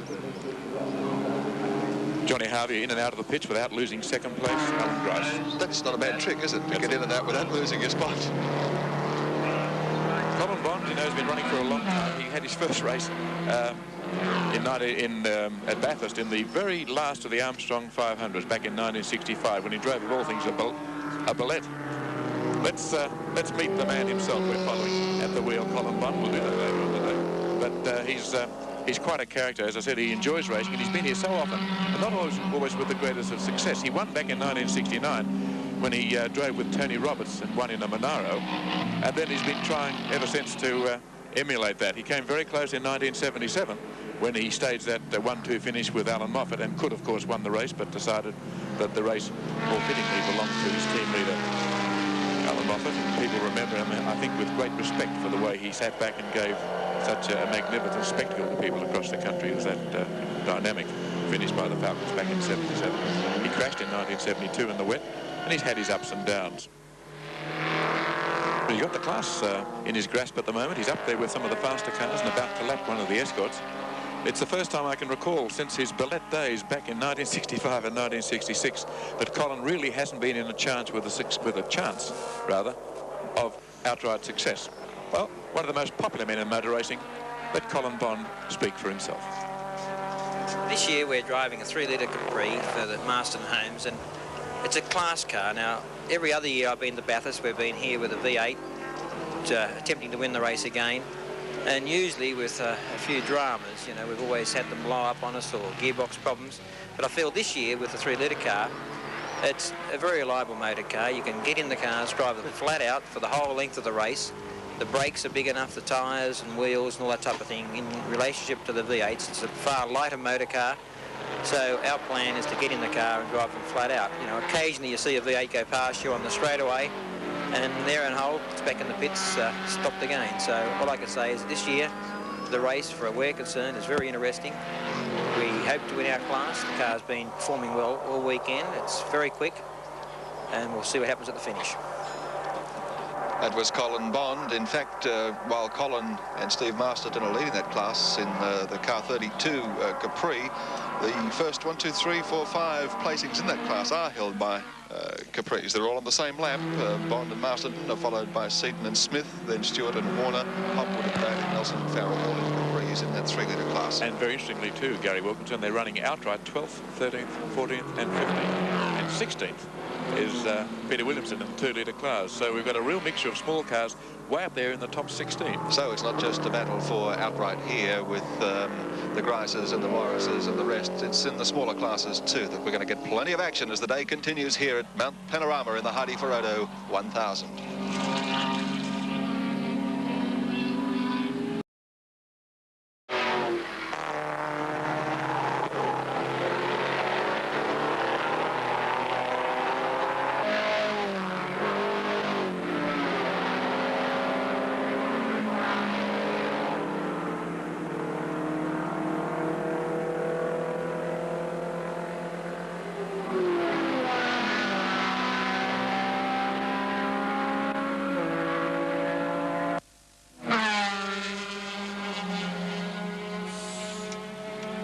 Welcome back to Mount Panorama Bathurst, live as the race continues. There you can see the Masterton Homes pit team for waiting, obviously, their pit stop. Meanwhile, we'll pick up on Peter Williamson, who is flying down over the top of the mountain, passing some of these. Oh, look at that being held up and dips down the inside. Leader in the 2-litre class and right on the heels of the leaders in the class above him, the 3-litre class. Very aggressive driver is Peter, as you would need to be in the Toyota. There's Peter one more time on to Breville Conrod straight away. The Channel 9 Camaro further back. It's well off the pace at this stage, and obviously Kev Bartlett and Bob Forbes have some braking problems. 37 laps into the race, Alan Grice was in the pits, and that then put the John Harvey, Ron Harrop, Marlborough, Holden Dealer Team Commodore out in front. In front of Peter Janson. Correct, another Commodore. And then follows car 16. Which is the Gary Rogers, Fred Geisler car. Rogers, of course, was runner-up to Peter Brock in the 400-kilometre race at Sandown recently. They have a very good finishing record with that car. It's only a small budget team, but they're doing a great job here at Mount Panorama today. Car 25, John Harvey in the lead from car 4, Peter Janson, then car 16, Gary Rogers, but there's Willow. Let's see what Peter Williamson can do here as he moves up behind the Camaro. That's obviously feeling the pinch as far as brakes are concerned. Bobby Forbes has been put in for the car, Kevin Bartlett having the rest in the pits. Well, car number 9. The comparison that I would like to give for viewers at home is on the straightaway. You'll obviously see the big gap that the Camaro can pull away from the smaller cars, including Williamson. But as we follow them up the hill, just watch how close Williamson can get to that Camaro when they start to come down the bottom part of the mountain. But as Williamson was saying, everything depends on the way he goes through the bends. This is Johnny Harvey, by the way, the race leader, about to go round him. He's coming up now, the white-fronted Commodore. Meantime, down in the pits, car 16 is in. It was holding down third place, Gary Rogers from the Greater Pacific Finance Commodore. Back up the top, Harvey still looking for a way around Peter Williamson. Peter Brock has worked his way up to 6th place outright. Damaged the car earlier on and had to come into the pits. Lost a lot of water in the front of the car. While it's been fixed in terms of clearance of the wheel, it slowed him down because of the poorer aerodynamic shape. No problem though with the Johnny Harvey car. Peter Williamson following the Commodore along the straight. To see just how two champion drivers go when they try to get through the traffic lying in front of both of them. I think Williamson will be only too happy to follow Harvey through here, and he's really glued to the boot lid. Here they come into this overlapping manoeuvre past the slower cars. Harvey, with better acceleration obviously from the B8, can bounce out a little, but Williamson will close it up under brakes every time. Now the Camaro, as you can see, is still holding that advantage. It had to pass a lot of that overlap traffic, so Bob Forbes mightn't be on the same pace as Kevin Bartlett, but it's still running quite respectably. John Harvey and Ron Harrop in the Marlborough Holden Dealer Team mild Commodore 25, a race leader from the Captain Peter Janson and Larry Perkins Commodore, sponsored by Cadbury Schweppes. And the third place car that was in the pits and still is in the pits ready to go out was the Gary Rogers Geisler car, so that would move Alan Grice back up to third spot. Alan Grice to third, Bob Morris to fourth, and Peter Brock is still in there. And with the race almost 1 3/4 hours over, if you're wondering what happened to other favourites like Allan Moffat, the driver of car 1 went out after only 12 minutes. When he tried to bed in the rings of the engine, it didn't work, and he lost so much oil he was forced to pit and is out of the race. On 16 laps, Dick Johnson, who had led in car 17, the Falcon, crashed, hit a rock that someone apparently had thrown onto the track, put him off, and a very upset Dick Johnson went out after having been in front for 16 laps. And Derek Bell from England in the Brian Foley Alpha crashed and lost a wheel, and he too is out of the race, so 3 stars out fairly early on. Murray Carter has had actual trouble. He's handed over to Graham Lawrence from New Zealand, who's sitting patiently in the pits while the car is ready. And things are happening all the time here at Mount Panorama during the great race, being brought to you live through the 7 network.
Down in the pits, the captain, Peter Janson, is in, and could be a scheduled stop, I suppose. The race now 1 3/4 hours old, and it is a scheduled stop.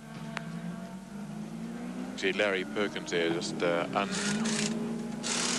the belt adjusting seat, the straps of the driver. It's new tyres going on. May not have needed the rubber, but they can change it every time it takes the review of the car, so a fresh set of tyres have been fitted.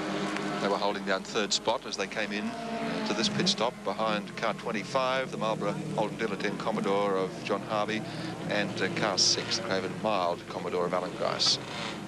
Janson and Perkins came 2nd last year. The previous years they came 3rd. Before then it was 4th. The year before it was 5th. So goodness knows they've been nibbling away. By the first stop, they're up into 3rd place. And out goes Larry Perkins. Peter Janson always turns on a remarkable performance at the Hardie-Ferodo. How many times a year would he race?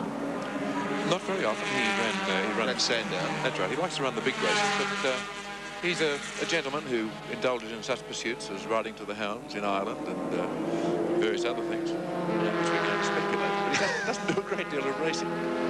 But when he does, it is very effective. You know, he started here as a playboy, and people took him not seriously. But you can't ignore a man who's come 2nd, 3rd, 4th, and 5th in successive years in the reverse order. He really is one of our top long-distance riders. Likely to ring up #1 today? Well, he's in a position, isn't he? That's right. He himself reckoned that he couldn't win, and that he wouldn't be in the top 6 by the first refueling point, and he's in 3rd place. Now, there are reasons. Allan Moffat has dropped out with the ring failure and a car that they just didn't have time to run in, and it was as simple and as unhappy as that. Dick Johnson, of course, the worst luck story that I've ever heard here, one that still fills me with enormous annoyance that someone could throw a rock across the track and put Dick out after leading the race for 16 laps. We're following up for all you people watching across Australia, in the big cities and in the remote towns. Switchboards are still jammed across Australia, people wanting to know what they can do to help Dick Johnson. We'll be able to give you some information on that very shortly. We're just clearing that right through the network at the moment.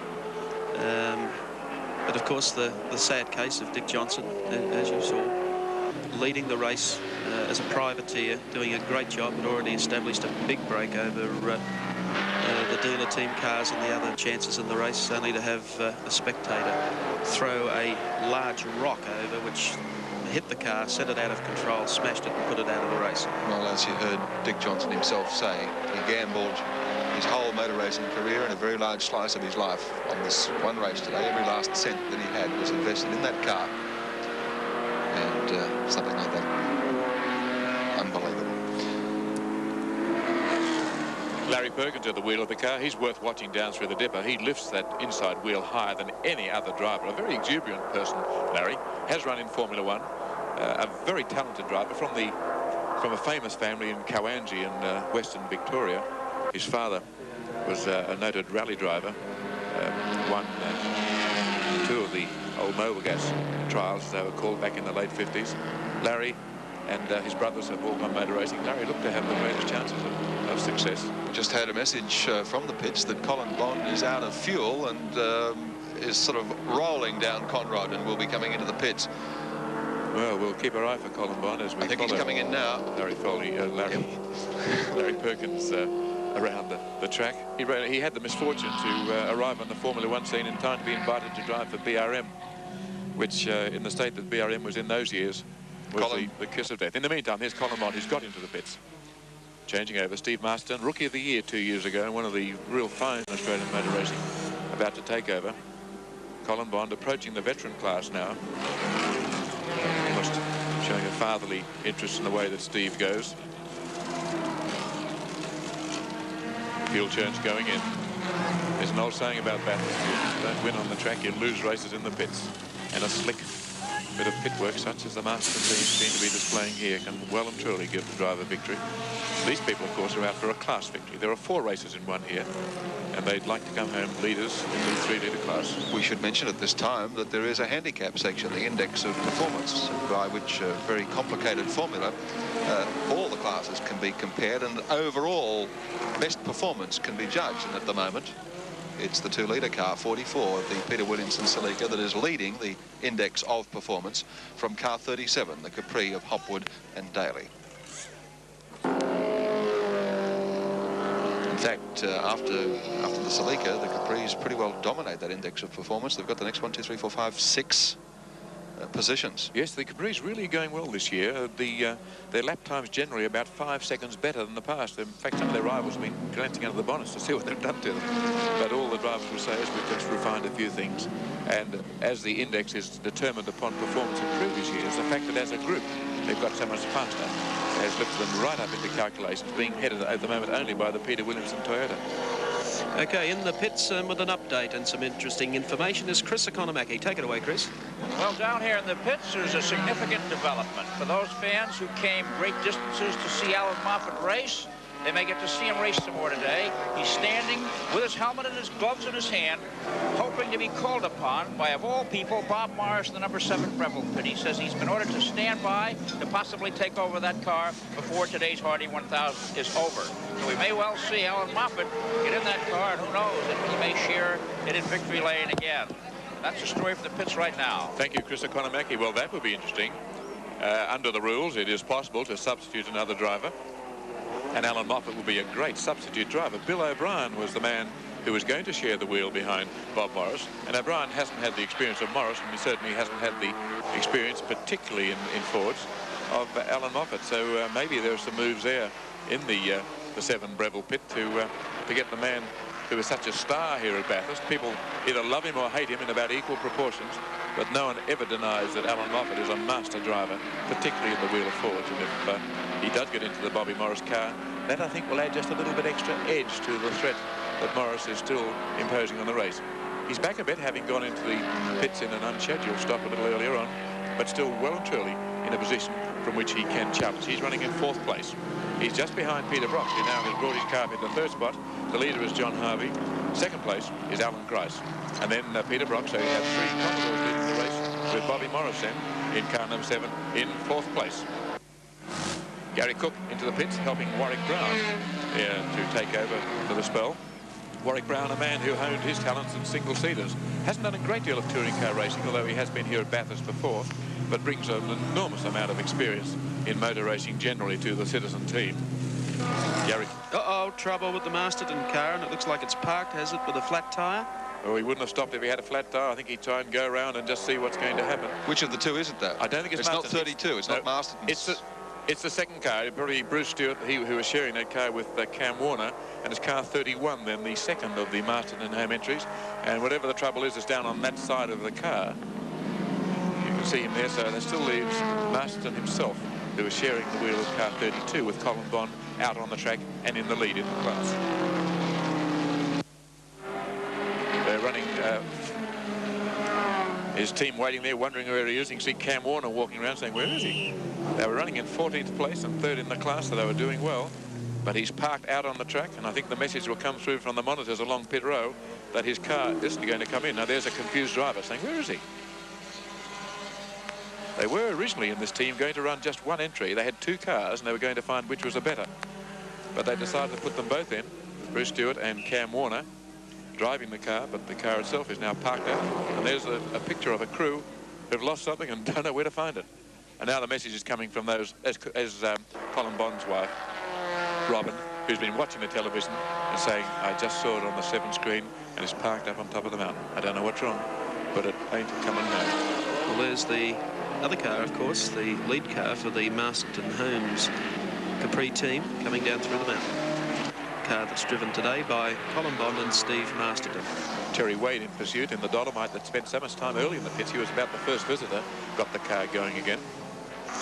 Just further back to the Dick Johnson story, as I've said before, our switchboards and all network stations and our country stations right across Australia are absolutely jammed with people who want to do something constructive to help Dick Johnson, because as he said, he's a privateer. They threw almost $100,000 into this effort with only minimal sponsorship, and of course leading the race quite easily and doing so well in qualifying. Johnson is in the pits and totally shattered because of someone throwing a boulder out of the fence or a heavy rock that threw into the side of his car, sent him out of control and was crashed out of the race. Now, if you'd like to take special notice of what we're going to flash on the screen for you shortly, we're going to start the Dick Johnson Racing Team Appeal Fund. Now, if you feel strongly and would like to send along a few dollars or a few $100 or $1,000 or whatever, and you're a keen motor racing fan and you're enjoying the telecast and you're not here at Bathurst, please do the following. Please send your cheque, make it payable to Dick Johnson Racing Team, and please send to ATN Channel 7, Epping, New South Wales 2121. Do not ring the station that you're watching at the moment. It would be much better if you were just to send that off in the post rather than, we're not acknowledging names. It's not a telethon, it's strictly off the cuff. Please send along to Dick Johnson Racing Team, care of ATN Channel 7, Epping, New South Wales 2121. And all money received will be passed directly to the Dick Johnson Racing Team, and you will be advised of the total received on the 7 Network News. I got a feeling, you know, that by the end of today, Dick could be well on his way to building another car. Well, I sincerely hope so, and I think a lot of motor racing supporters around Australia, I know they give to all the various telethons in different cities in Australia, but here is a case of a sportsman in your sport who has been, well, shall we say, straight out of luck, and he deserved a win here today. Well, at least a finish. So if you want to do that, you know the address. We've already flashed it for you. ATN Channel 7, make it payable to the Dick Johnson Racing Team and send it off to ATN Channel 7, New South Wales 2121. Let's get back to the race. Steve Marston circulating at the moment. He's leading the class. Let's call upon the IBM computer to punch up the figures as they are in the 3-litre class, being led at the moment by Steve Marston, who's just taken over from Colin Bond in this car. They just went by, in fact, Wayne Negus in the West Australian Commodore. We haven't seen them on screen before, car 14. They had an all-night building effort outside one of the motels, I noticed last night in Bathurst. It maybe is affecting the way they're performing. And here are the results as far as the 3-litre class are concerned.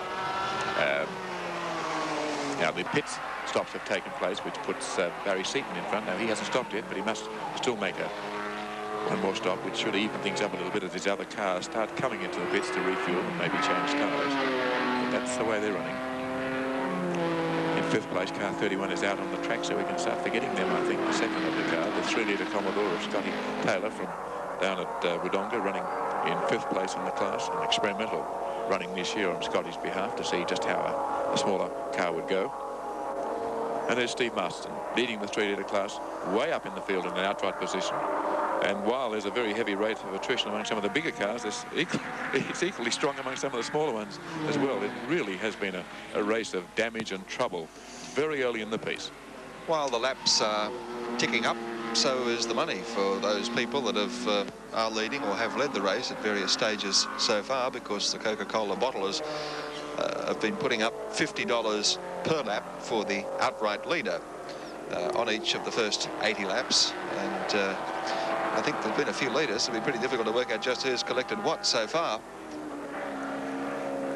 There it is. See, you ask and you shall receive. The IBM people are communicating with me at the moment to tell me that the Harvey Harrop car 25 Holden Dealer Team Commodore have picked up $400, leading for 8 laps. Car 6, the Craven Mild Commodore of Alan Grice has picked up $1,000 for leading for 20 laps. And, well, there's the start for Dick Johnson. He's got $850 for that part of the race that he did lead before that terrible mishap. Car 17 Falcon.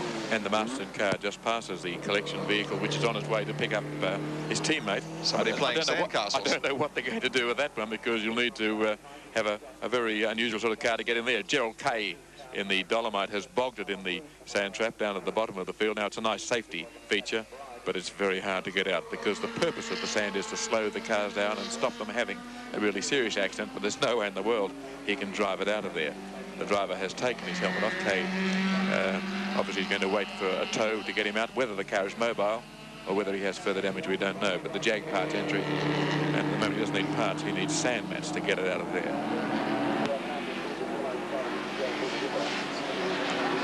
In the meantime, is leading the class. In fact, it's got that class pretty well bottled up. Not just that Capri, but the Capris in general. 4 or 5 of them blanketing the 3-litre class at the moment, and Colin Bond and Steve Masterton are right in amongst them.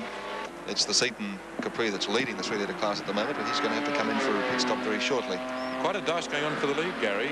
25, Johnny Harvey leading from Alan Grice in car 6. Only a couple of laps ago, it was 6.38 seconds. Now it's down to 3.11. So Grice is out for the lead again. He must have heard your remark about that prize money from Coke, and he's out to gain a few more $50 rewards. Well, it's there to be had. Coca-Cola bottlers, $50 a lap for the first 80 laps. And I think Grice would be happy to have some more of it. Among the small cars, as we watch one of the class cars, but 2 sizes down, the 1.6-litre cars, we have the leader at the moment. 6 laps down on the outright contender is the Gemini of Finnegan and Dane, leading the Mitsubishi Lancer of Burrell and Shute, the Gemini of Price and Jonah, the Corolla Levin of Bill Gates, who won the 3-litre class last year, and one of the women drivers in the race, Alexander Surplus, who are running 4th place. Came off the rear of the grid. That's right, so they worked their way up 4th in the class. 5th is Bob Holden, who's been in every Bathurst except one, 1968, when he was involved in the London-Sydney Marathon, driving a small Escort. He won the race outright in 1966 with the Finnish driver Raino Altman, but he's back in 5th place in the class at the moment, just in front of the Alpha Sub of Ray Gulson, which is running in 6th place. They had a massive engine blow-up in practice, and in fact threw a rod through the bonnet, but has a standard motor there, and he's running Little Alpha, a lovely little car, in 6th place outright. I think Peter Williamson may be preparing to come in. I see his pit crew making preparations over there as if getting ready to receive him, so we'll keep an eye on Peter, leader in the 2-litre class at this stage.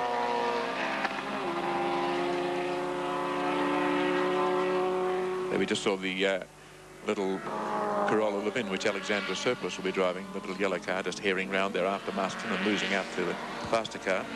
But here we have Barry Seaton. Barry Seaton, 44 today. A birthday. The last time I can recall he had a birthday at Bathurst, he won't want to repeat what he did then, because that was back in 1967 and he rolled his car over, which is a most un-Seaton-like manoeuvre.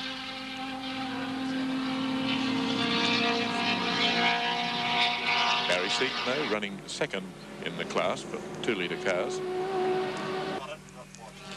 Bob Stevens waiting in the pits to take over from Ron Dixon. He's in car number 2, the Chev Camaro.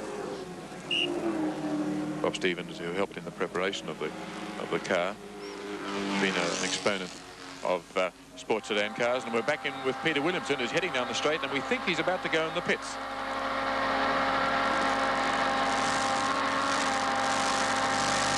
Coming down Breville Straight.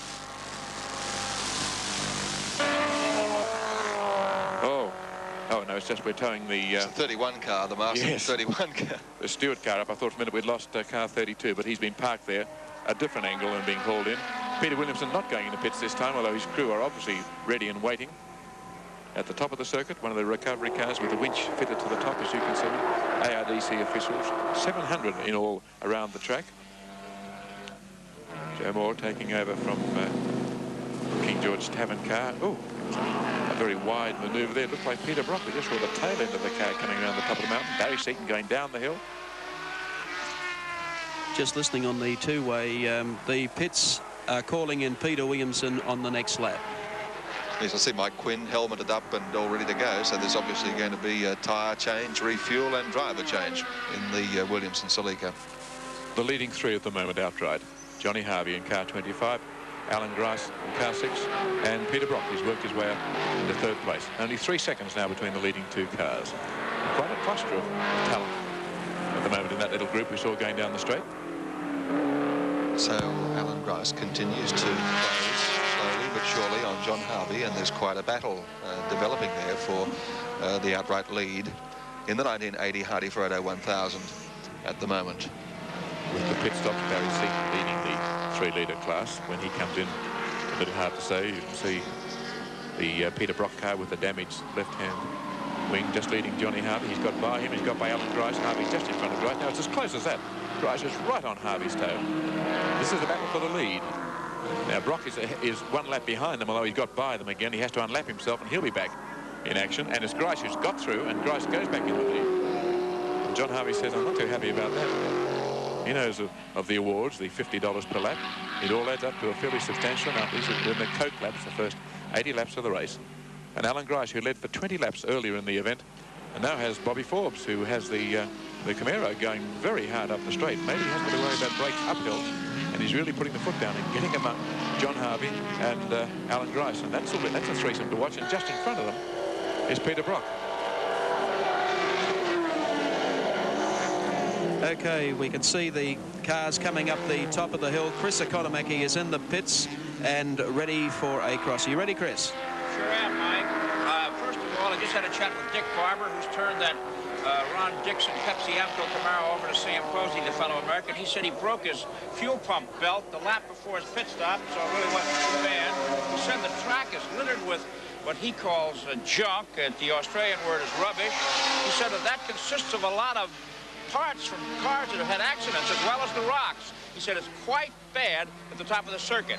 Also, the Asia-Australia Express Falcon, driven by Jim Keogh, and Ross Matheson is in for an oil pressure problem.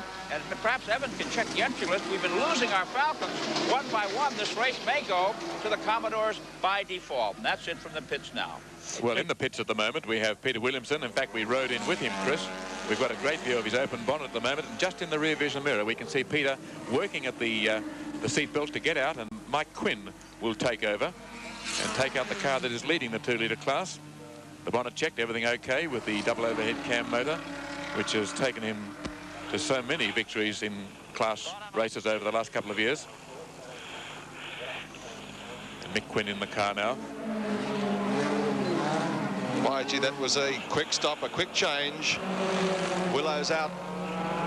Quinn the Garbo is in the car, and car 44, the Williamson Celica, pulls out back onto the track, and we'll be back with more action shortly from the Hardie-Ferodo 1000.